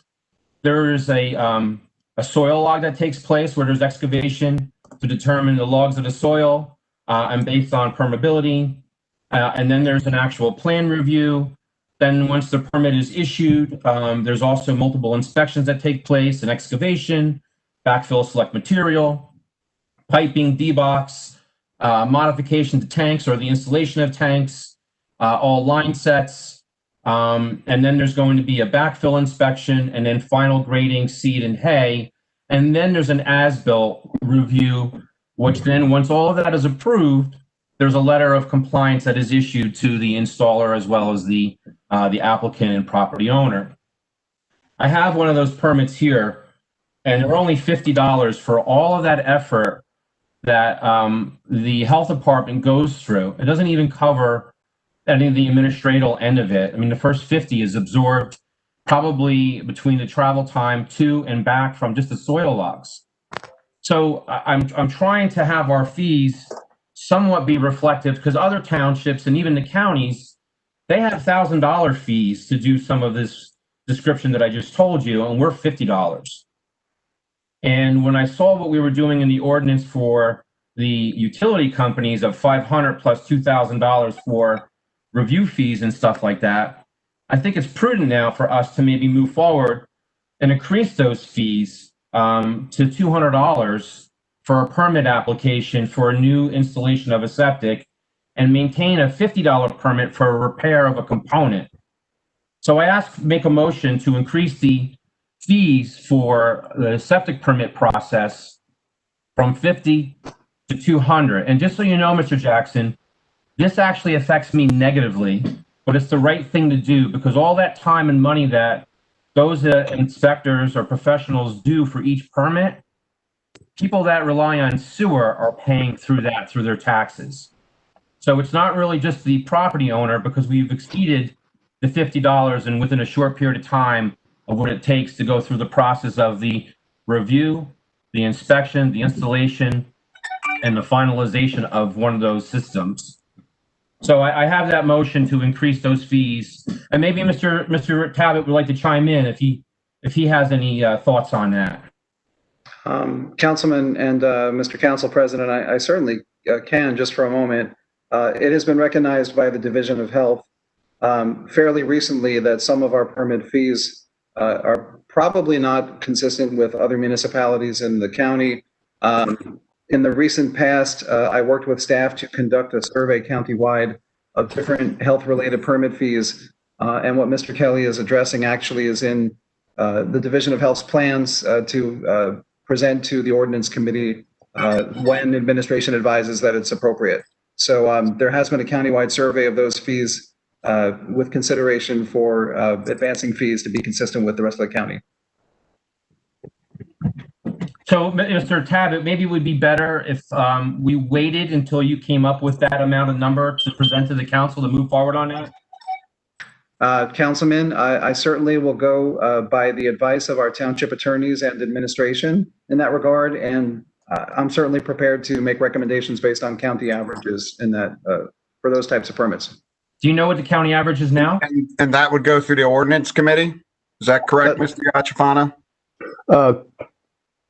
Council President, at first, this is an administrative function and a decision to survey the departments who charge fees in town, to conduct a survey, if necessary, of comparable fees in other municipalities in the area, and then to make recommendations to the council. This should not be the subject of a one-off motion during a council meeting under the guise of new business. And it's old business, but Mr. Jackson, so you recall when you made a motion to create a fee amount for the special event permit. We didn't do that by ordinance. We did that by a motion, if you recall. So I thought if you did it, Mr. Kelly, why couldn't we do are it you someplace else? withdrawing? So based on what Mr. Tabbitt said, do you want to withdraw your motion? You know what? At this time, knowing that information, and I appreciate you letting him speak, I think rescinding that motion would be appropriate since they are looking into increasing those fees, which I was unaware. What other old business do you have? I have. I'm sorry, excuse me, really quickly, Mr. Kelly, just so I can make sure that I'm recording this all correctly. You had proposed to increase the permit fees from $50 to $200. 200? Yeah, for the installation of a new system or an alteration, and keep the $50 for a repair only of components of the system. Thank you. And then two last things on old business. We had discussion last time about the speed trailer and display up on Green Pond Road in the Telemark area. And it was, you know, some of the concern is where it was placed in the intersection there by the playground and the sight distance. But during its time, and maybe Mr. Mayor can help me, did we get any results with regard to the placement of that speed trailer to determine what the average speeds were, if we needed to have any enforcement there? I'm going to let the police chief speak to that, but I can tell you it wasn't a traffic study that we had done there. That's not what was done. But I'll let Chief what was it for then? It was a sign to alert people to slow down. It was a blinking sign, something that's not normally in that area. We tow that around the town, and most people see that throughout different towns when they see a sign that says "slow down," you know, your speed is. It's just a sign that's used as a warning device as to help folks who are driving monitor their habits. Okay, so taking their eyes off the road and looking at the sign rather than their speedometer. But can that device? Councilman Kelly, I don't know if people are taking their eyes off the road when you're driving. You're looking out of your windshield. To the far right of the shoulder, Mr. Mayor. That's how you drive. Does that have the ability to count?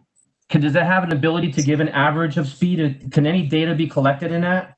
I'll let the police chief answer that in his report. He'll answer that later. Well, I have it under old business to make a motion on something like that, you know? Put your motion out. Well, I mean, if you can answer the question, maybe we don't even need to do it. Well, put your motion out, and we'll see if it's possible or not, what you need done. Well, the motion would be to actually place the speed trailer just past the school where the straightaway is between the DPW and KDM school. Again, if you were doing a traffic study and I had knowledge of that, then it would be a different thing, because then we would know if we need enforcement or not. But that doesn't seem like that's what you were doing. You were just putting out a sign. You don't need that. You don't need that. You can send me an email, and you just asked for it right now. Yes. No, I didn't. I asked for it at the last council meeting. I asked you. Mr. Iachafano? Council President, once again, we're verging on a function of the administration. Is the administrator's function through its appropriate department, in this case, the police department, to make determinations concerning temporary traffic signage and control devices. It is no business of the council. Thank you. All right. Does any other council member have one business? One, Mr. President. 2 minutes. Mr. Mayor, we were talking about the dog park. And just recently, the lower portion of Snake Hill Road tying in the Green Pond Road has just recently been surfaced for a certain area. It was very dilapidated for a very period of time until Con and our DPW crews doing the prep did a wonderful job. But I had mentioned to your administration, as well as you, about a potential dog park that's there. Now, when we spoke about that, about the dog park being over at Peterson Field, which was really a bad idea to do that, and the area over there where the RT Castle used to be, and from what Mrs. Seeger had said almost a year ago, that we need to have something there in order to maintain what the state had given us, I had talked about the dog park again. And you had said that you had spoken to a few people about that and they didn't think it was a good idea. If you recall, Mr. Tabbitt said that there's over 4,000 people that have licensed animals, dogs and cats. And I don't know if just 3 people would determine whether or not we put a dog park in a wonderful area, providing a service to the people up in the north, and providing something too for their animals to, run and enjoy themselves that are there, or maybe having other people meet and talk and do. It would be a great thing to have a little park over there rather than let that place go dilapidated. So, is there a possibility, Mr. Mayor, maybe we can do a survey to see if people would like to have it, rather than you and 3 selected people that you spoke to, rather than 4,000 people that have licensed animals, to maybe see what their ideas and thoughts are about a dog park? Are you finished? Can I respond? I'd like to respond whatever you say, sure. Okay. 3 people, I don't know where you came up with that number. Watch the last video. You said a few people. 3 people, I don't know where you came up with that number. And there was a park that was over there, and it was never used. So the folks we had a swing set there, we had some play areas there. There was no one who used that. So I think that's a real world survey in terms of who would go down there and who would use that area. It was not used. And correct me if I'm wrong. You are wrong. I'm wrong. Okay. Yeah, you know what it is? I mean, somebody being a resident on Mechanic Street and where you are now in Arlene, I don't know how much often you traveled up on Snake Hill. The reason why it started to lose interest, plus it moved the playground up in, I think, 2010 up in the Telemark area after they bought the property.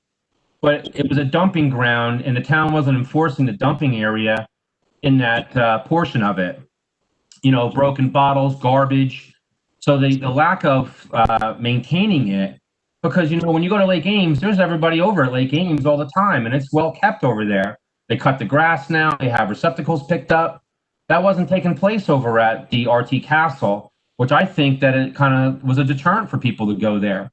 And have to hike over brush and park by garbage and stuff like that.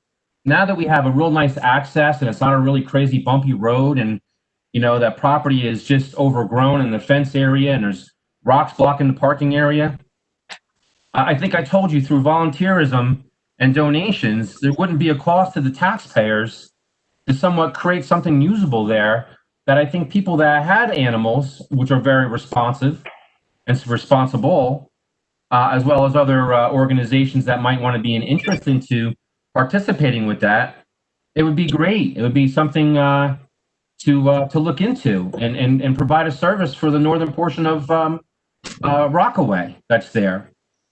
Thanks for making your point, Mr. Kelly. Does any other council members have old business? I just say something about the dog park? If you have old business, you could speak up. Does anybody hear me? Go ahead. Yeah. Okay. I did speak to Ms. Seeger last year about this dog park. I do know people do want it up there. Okay. Thank you, Mrs. Newman. You're welcome.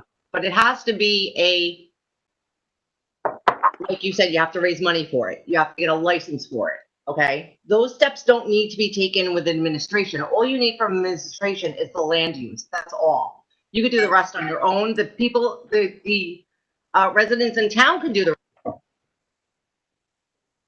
You're muted, Mrs. Noon. I'm not muted. She's breaking up. Yeah. Go ahead, Miss Noon. As long as you have the permission from the town to use the land, it's up to the residents to do the fundraising and get the licensing and do the maintenance. And Mrs. Noon, I can't agree with you more. Ms. Noon, for bringing that up. That's what we spoke about, but we don't have permission from the administration or the mayor. The mayor is anti it, saying a few people aren't interested in it, to somewhat have those few speak to the 4,000. So I appreciate Ms. Noon, do you have anything else? Positive comments. Thank you, Mrs. Noon. No, I have nothing else. Okay. Any other council members with old business? Okay, new business, 5-minute time limit. Anybody have new business? I do, but if somebody else wishes to go forward, I would rest my time until then. Go ahead, Mr. Kelly. Under new business, I have a couple of things here. One is, we have this ordinance with which we tabled. I believe it was ordinance 2024. I'm sorry, 2023. 2023. Thank you, Ms. Clipperton. And, Mr. Jackson, maybe you might recognize when we had like the towing ordinance, we had the tow vendors participate with Mr. Yatrofano and talk about what their needs were and whatnot to change and basically, create a new ordinance for that. But there was participation with those people. And when we did the ordinance over for White Meadow Lake about the bed and breakfasts and stuff like that, there was participation from them in creating that ordinance. And then with this JCP&L ordinance, I mean, I didn't know that it was kind of more towards them until Mayor said it at the last meeting during his reports. But I just don't see why we don't have more interactions with JCP&L when we're doing these ordinances, so we don't put ourselves in bad risk or liability. So I think that, we need to look at this and maybe have some more conversations with JCP&L and get a better understanding. Like, I'm sure Mrs. Ferrante is a phenomenal engineer. I don't know what her experience is as far as doing electrical pole placement, boxes, cabinets, smart meters, antennas. And then with the future that JCP&L and some of these utility companies may have right around the corner, which may be burdened on this ordinance that we have in place, I just think that there needs to be more discussion rather than, writing crummy letters to the president of JCP&L bashing him and basically calling him a liar. So I think we need to have a little bit more dialogue with people that know their business, which are those in the utility business, and maybe educate us in the township. Because even in an ordinance, you have the town council approving a permit. Well, at minimum, they got to wait 2 weeks to get on an agenda. If it's in the summer, it could be 4 weeks. Not any of you guys that I'm aware of have placed any poles or doing construction in poles. Maybe Mr. Brooks might have had something with engineering where he might have put pole placement or recognized them in a survey. So I think we need to get a little bit more educated on what the roles are with JCP&L in the township, have discussions, and get some education moving forward. The other thing that I have here is, hold on one second. The council, I'm sorry, the municipal building. What are our hours of operation now, Mr. Jackson? 8:30 to 4:30. Every day? What are you saying? What is your question? There are people working there 8:30 to 4:30 every day. Yes. But open to business. I mean, Tuesdays and Thursdays, and I believe. But I'll defer to Ms. Seeger. The building is open to public Tuesdays and Thursdays for anybody to walk in. If anybody needs an appointment at another time or showed up at the building, the employees have been very accommodating. If they don't know, but people have been talking, and we've been doing online, and we have boxes outside. We've had no issues or complaints. And you know what? That's great. And thank you for the clarification. So I'm going to read something, Mrs. Seeger.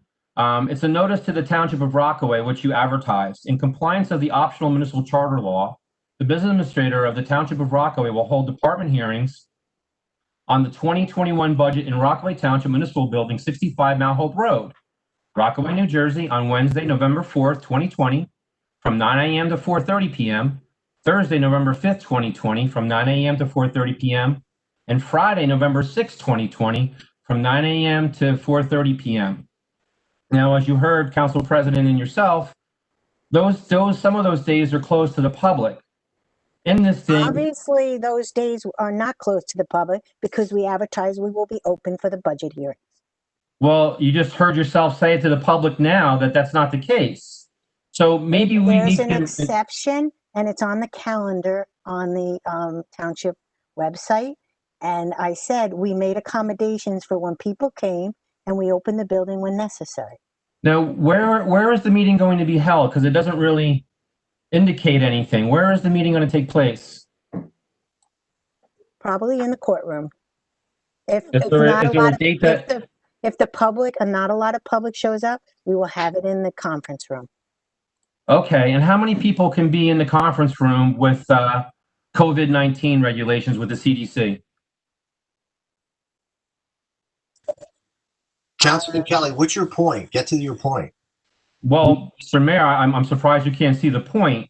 Well, I You want have to a- get you to have the a, quick. the administrator, excuse me, Mr. Mayor, you have the administrator advertising a notice in the paper, right? She referenced the municipal charter law under 4069A, whether I think it's 45 or 46 of her role. And we have a notice that is so vague, it doesn't say where in the municipal building it is. You just heard Mr. Jackson say that the municipal building is closed to the public other than these 2 days. You heard Mrs. Siegert say I the didn't same say thing. that. I didn't say that. Don't put And words in then, my mouth. yes, you did. And then we Yeah, have. no, I didn't, liar. You're then we lying. I have, didn't say that. Watch the video, genius. We have the no destination. We have CDC requirements that we have to follow with 6 feet of social distancing. There's nothing about masks. There's nothing here about any regulations that it says. And then the other thing is, Mr. Seeger, are council members restricted from attending? No, does it say they are?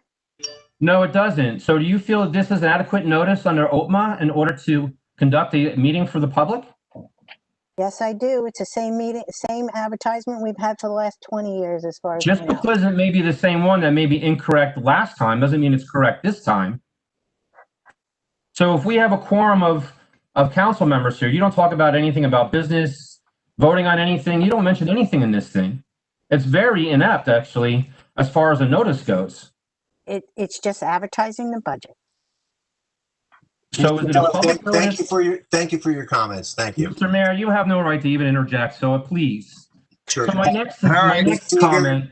No, Under notices, Mr. Jackson, this is the last thing. Mr. Kelly, you've exceeded your time. No, this is my last thing, Mr. Does any other Jackson. council members We have a special event that we have with a permit. Anybody that have takes any new place. business? Any And other it's the council have any special new event business? notice that we Mr. Kelly, have. I'm not going to lie to talk. We Do have any to other go out council and take a members have permit new out business? for $50. And with that Moving $50 that on. they have. Mr. Kelly, you're out of order. Mr. Kelly, you're no longer recognized. You're out of order. Mr. Is Jackson. anybody else? We're going to move on to council reports next. Council reports, 5 minutes per council member. Mr. Quinn. Yes, thank you. Planning board, we've had 2 meetings, and the first meeting dealt with review of the master plan, and the second meeting dealt with our fair housing share. Both meetings were well attended by our group. No residents attended, and we're moving forward with that. The other meeting I attended, we're going to be having a recreation meeting on November 8th. So far, it's tentative as long as we don't have a conflict with any other meetings. It'll be a WebEx. Thank you. Thank you. Mr. Salberg. Yes, thank you. Last week, myself and Vice President Sackett attended the second meeting of Rockaway Unites, also in attendance were a member of administration and police.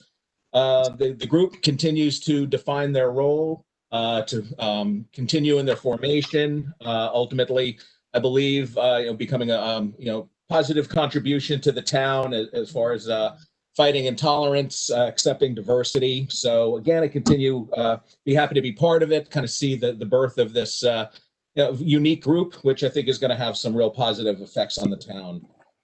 Also, during the week, I received a letter from a member of the board of directors from Telemark Community Club voicing their concerns with some of the traffic issues.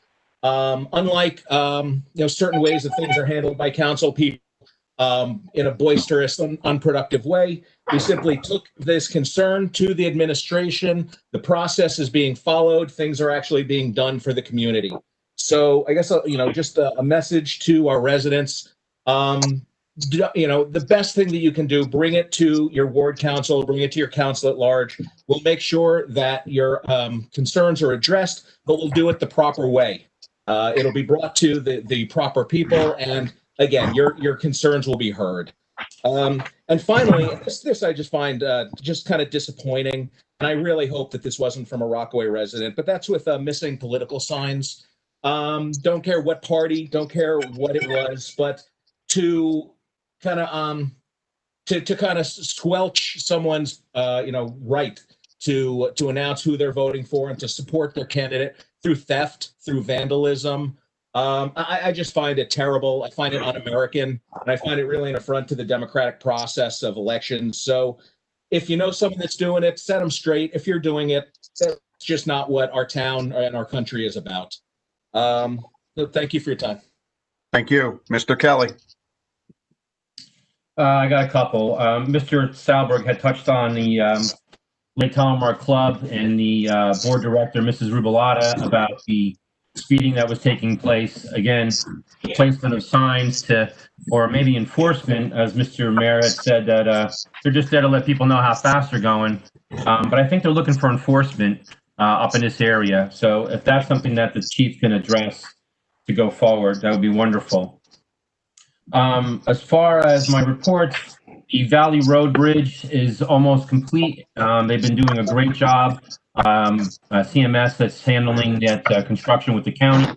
They're just getting ready to put up the guardrails. The paving's all done and it's opened up. It looks great over there. The speeding and traffic that's taking place in the Telemark area, not only on the Telemark Oslo, Telemark Road and the surrounding areas by the playground and the clubhouse, but again, this will be the third time I've mentioned it, up on the PDM area in Hudsonia and our DPW garage before they hit the hill by Mr. Kritz's Darlington Road. The other thing is that we had a couple of car thefts that took place over here in Telemark. I believe, Mr. Kritz, there was one that was by you that I had no awareness of. A lot of people had come to me asking me about that theft over there and what the results were, which I had no knowledge of. I didn't know if you did. The other thing is the fire department is having a drill tomorrow for their new tools. They're expandable, that are hydraulics that are battery operated. They're expansions of breaking doors and cutting things. The mayor was using them over at the Hibernia, and they're an unbelievable tool if you ever had an opportunity to witness them. And those who attended those inspected fire departments would have seen that. The Snake Hill Road resurface, they did a wonderful job over there, Tilcon. Our township DPW was there prepping it day before, and it came out great coming down into Green Pond Road, and it was definitely well needed. Getting down to the fire department, and I know all of us can agree, for those who attended, the fire department really goes above and beyond. I mean, they're volunteers. They had some litigation several years ago, and then they had to get their own insurance, and they really weren't recognized for their often dedicated job that they do. You know, they go out of their way to help us when we're in need, just like our police. And, you know, every time that we have a council meeting, we thank our first responders and stuff like that. And I would consider them, of course, our first responders. They put themselves in harm's way to help others. But the one time a year that they have an event to show off all the hard work that they do and how well they keep the equipment that we as council approve for them to purchase and use to save lives, and it could be our life one day or our property. You would think at the minimum that we would all attend their venue of what they put on. We would recognize everything that's there. We wouldn't come late, and we would not be like talking and hanging out while the whole inspection's taking place.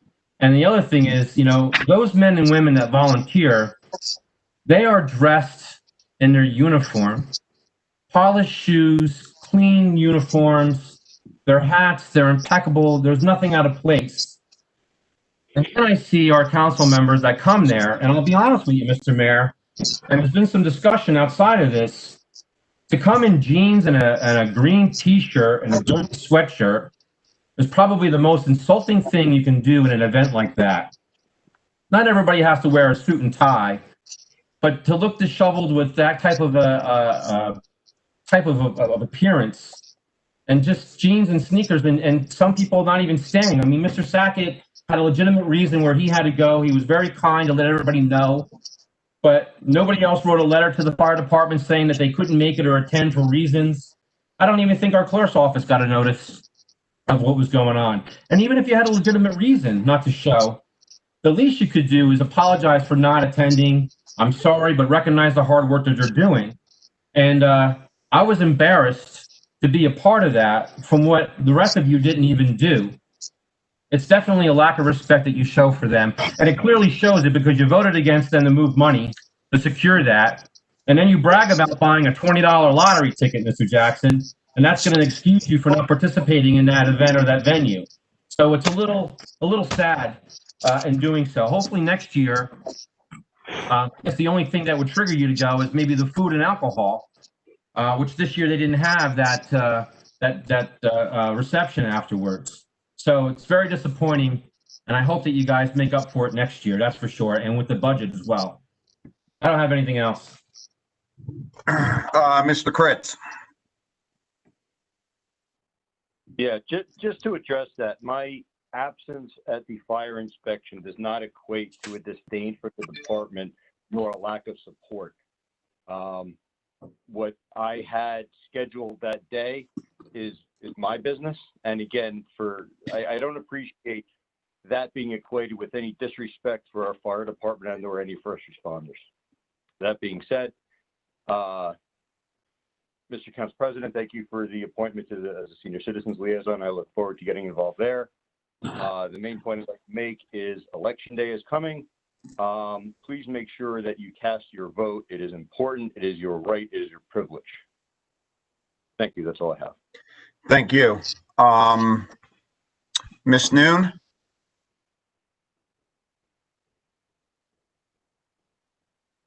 Ooh, I don't see her. Oh, there you are. Did the food drive with the council president and other council members. The Freelander was there. Who else was there? Mr. Sackett was there. A lot of people were there. That's sort of looking like we did because we all came directly from the Table of Hope food drive. So you left to go walk your dog. Hey, Mr. Kelly, please be quiet and don't interrupt other council members. Mute yourself, why don't you? I have a life outside here. But go ahead. That's the only thing I have to say. Ignore him. He's rude. Thank you. Mr. Friedlander. Yes, first, I do want to say something. That's where we were before the fire company inspections. I was loading trunks, moving boxes, cases of food from pallets, and I don't tend to wear a suit doing that. And we came directly from the mall to the fire inspections. Where were you, Councilman Tucker Kelly?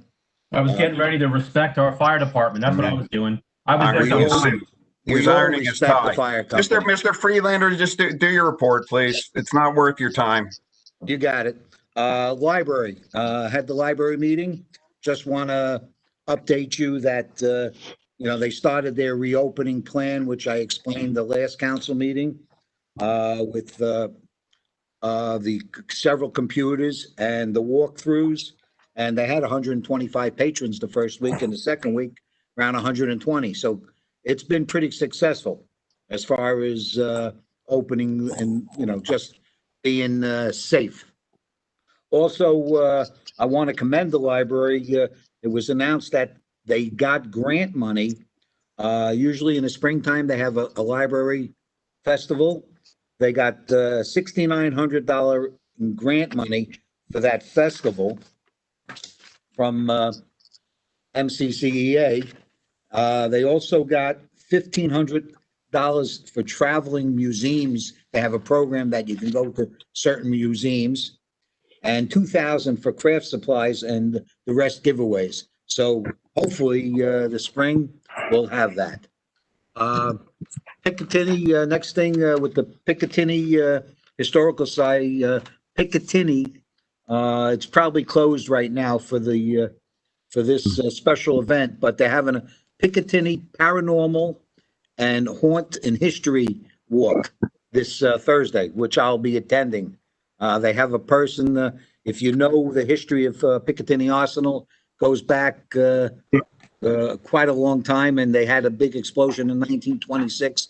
We're going to be walking through that whole entire area, and supposedly it's haunted, and it's going to be a paranormal person that can be in contact. It should be interesting. And I'll be doing that. And that's basically it for those two committees. Thank you You're for your good? time. Yep, I'm Okay, good. Thank you. Mr. Brooks. Thank you, Council President.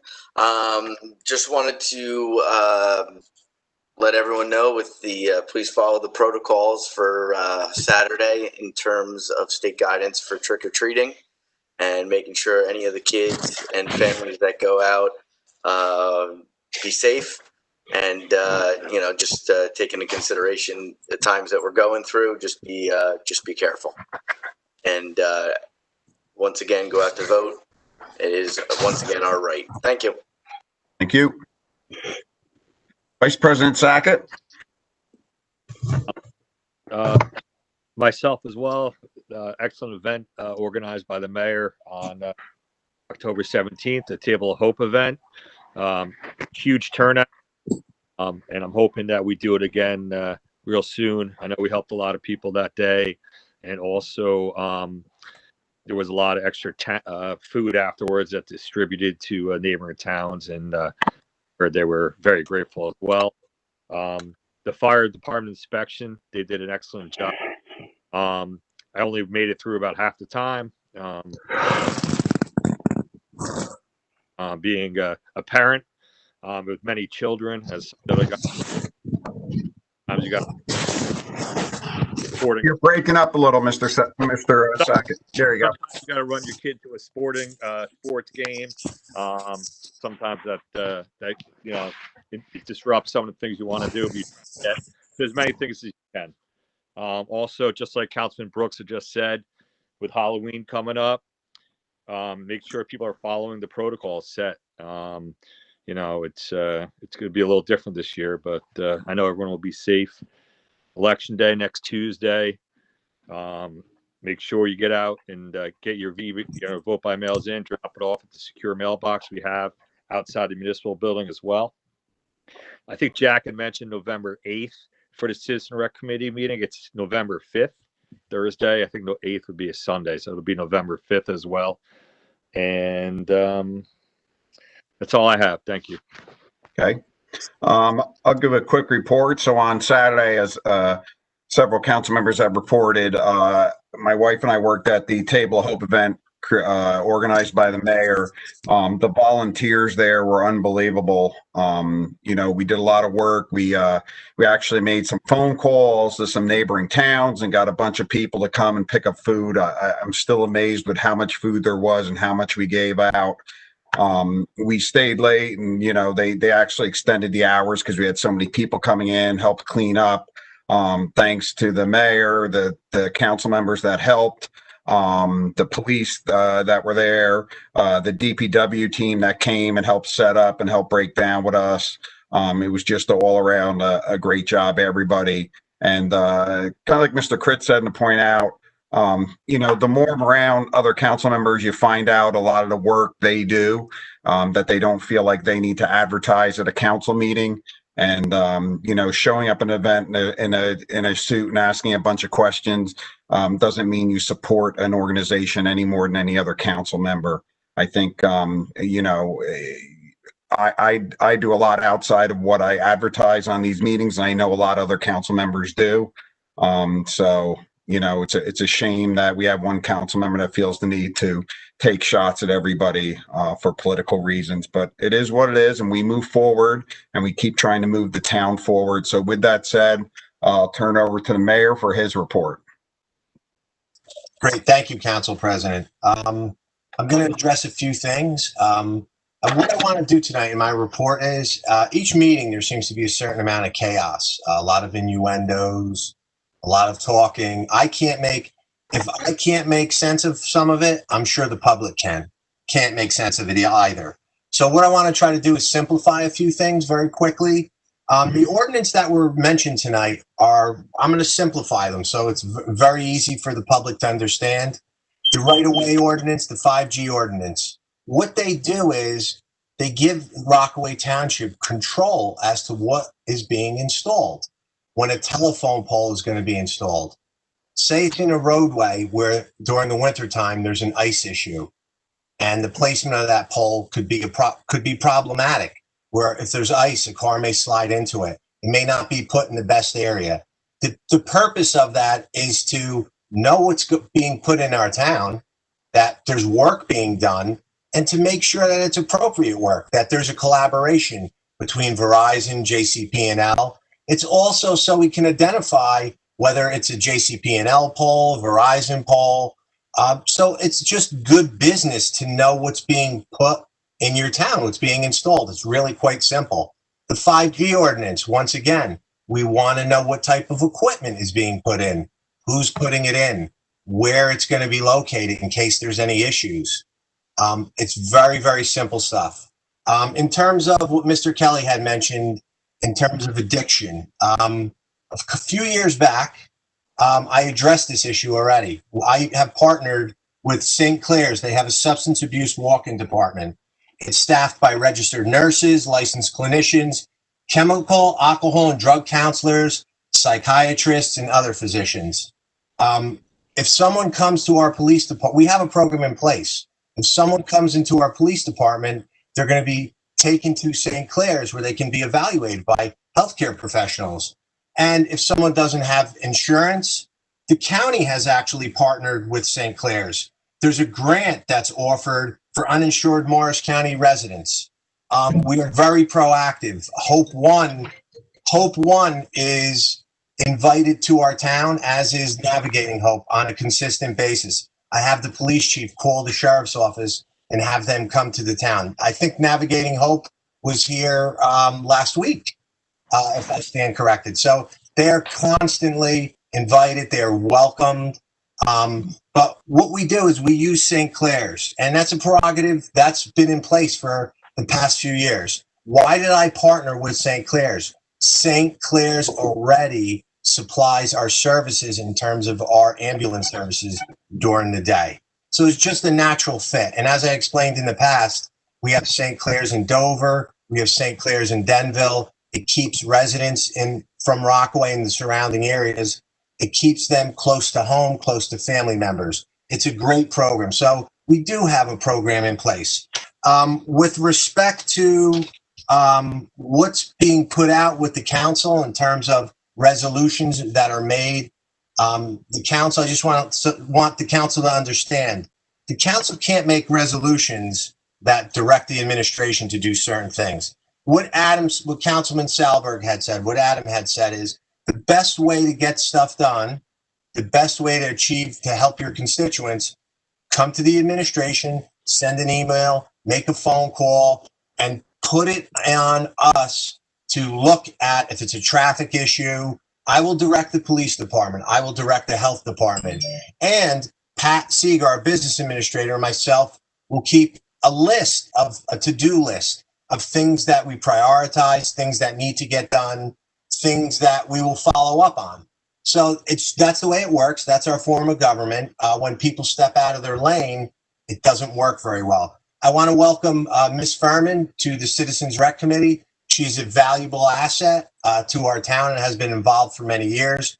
I want to congratulate the fire department on an excellent inspection. It was fantastic. As usual, they put in an inordinate amount of time cleaning the equipment. Some of the equipment is older, but it's in pristine condition. You would never know. They truly, truly take pride, from the person that's been there for 20, 30 years to the newest member. Everyone takes pride. And that I see that across the board. And that is it for tonight. I appreciate everyone coming out. And if anyone has questions from the public, from the council, as always, I'm approachable. You can call us. You can send us an email. We'll do our best to accommodate you. Thank you. Thank you. Mr. Yachvana? Thank you, Council President. There are a couple of matters I want to address tonight. Earlier, during discussions, Councilmember Kelly inquired if Mr. Tabbitt was here or available as required. I just want to make, and this is going to dovetail with something else I have to instruct the council on. I just want to remind the council under 25.4 of our administrative code, the only required attendees at council meetings are the township administrator, the assistant administrator, the township attorney, the clerk, the chief financial officer, and the engineer. So Mr. Tabbitt, just so we're all clear, was not a required attendee tonight. If he attended, it was at the request of the administration. Now, Can you that read brings the rest of the ordinance, Mr. Yachafano? You're out of order, Mr. Kelly. You're not recognized. Stop Read the talking. rest of the ordinance. Stop talking, Mr. Kelly. You're not Read the rest of the recognized. You're out ordinance. of order. You're out of order. Stop talking. Go ahead, Mr. Yachafano. Ignore him. Thank you, Council President. That dovetails into something the mayor has repeated at the last several meetings, which is important. The better practice for the council to follow to ensure good, productive council meetings and good council practices would be to follow the request that's been made by the mayor and the administration. That better practice is the council knows what's going to be on the agenda for each and every meeting. Mr. Yachafano, you're broken off. Start again where you said the council knows what's going to be on the agenda. The council knows what's going to be on the agenda for each meeting, okay? I don't know if anybody's playing with their microphone or something, but I'll continue, okay? It's an easy matter for the council to contact the administration and request administration on any matter on the agenda that generates with the administration. The administration can prepare to answer any questions that the council may have at the meeting and could also secure, if necessary, in the opinion of the administration, the attendance of any of our staff that are required other than those mandatory attendees. Okay, that's what the ordinance means when it says at the end of the ordinance, such other members of staff as may be required. There's no way to tell whether a member of the staff will be required unless the administration can request that member of the staff to be present if it addresses and if it's necessary to address any questions put out by the council. Now, leaving that behind, the other matter I have for the council tonight is to advise the council that a new lawsuit has been filed by Mr. Kelly. The caption of the ordinance, the caption of the lawsuit reads as follows: Tucker Kelly, plaintiff versus Joseph Jackson in his official capacity as council president of Rockaway Township and in his personal capacity and Rockaway Township. The lawsuit that has been filed is in several parts or has several areas of requested action. The first concerns the notice of censure that was issued against Mr. Kelly by the council. I believe it was on September 8th. The lawsuit claims that Mr. Kelly was entitled to a Rice notice prior to the actions of the council in voting that censure resolution, and consequently that the censure resolution should be voided. The next claim or allegation in the lawsuit is that it is an OPMA, Open Public Meetings Act violation, to deny Mr. Kelly to speak at council meetings, both as a member of the council and as a member of the public. In connection with that allegation, Mr. Kelly seeks to void all actions and business taken and passed by the council on September 8th, September 22nd, and October 13th. Mr. Kelly further claims that his civil rights have been violated. He demands indemnification, and he seeks a declaratory judgment that the actions of the conduct of the council have been unlawful. The lawsuit was filed on Friday the 23rd, which notably was exactly 45 days from the council's action on September 8th with respect to the censure resolution that was passed against Mr. Kelly. So we have taken appropriate action with respect to the lawsuit, and any further reports concerning the lawsuit will by definition need to be in closed session. Thank you. Ms. Seeger, do you have anything tonight? Yes, just very quickly. if anybody noticed, we got the parking lot done and it looks beautiful. And DPW and the Parks and Rec Department have been working very hard cleaning up the outside of our building. They fixed the wood walls. We've been weeding, putting flowers out and plants, and they've been doing a great job on beautifying our building. The employees in the township have been going out of their way to help residents with the COVID-19, and it has been working very well with all the new technology we put in place, and they've been a very adaptive and people have been appreciative. The budget, as mentioned before, is going to be, I think it's November 6th, 7th, and 8th, and the building will be open for the public to come. And I would like thank all the volunteers for Sunday, including the Boy Scouts and everybody who volunteered. And thank you very much, Councilman Jackson. Thank you. With that said, that comes to the end of our agenda. Can I have a motion to close the meeting? I'll make a motion. Mr. Friedland. Second by Mr. Quinn. All in favor? Aye. Aye. Aye. All right, that concludes our meeting. Have a good night, everybody. Thank Thank you. you.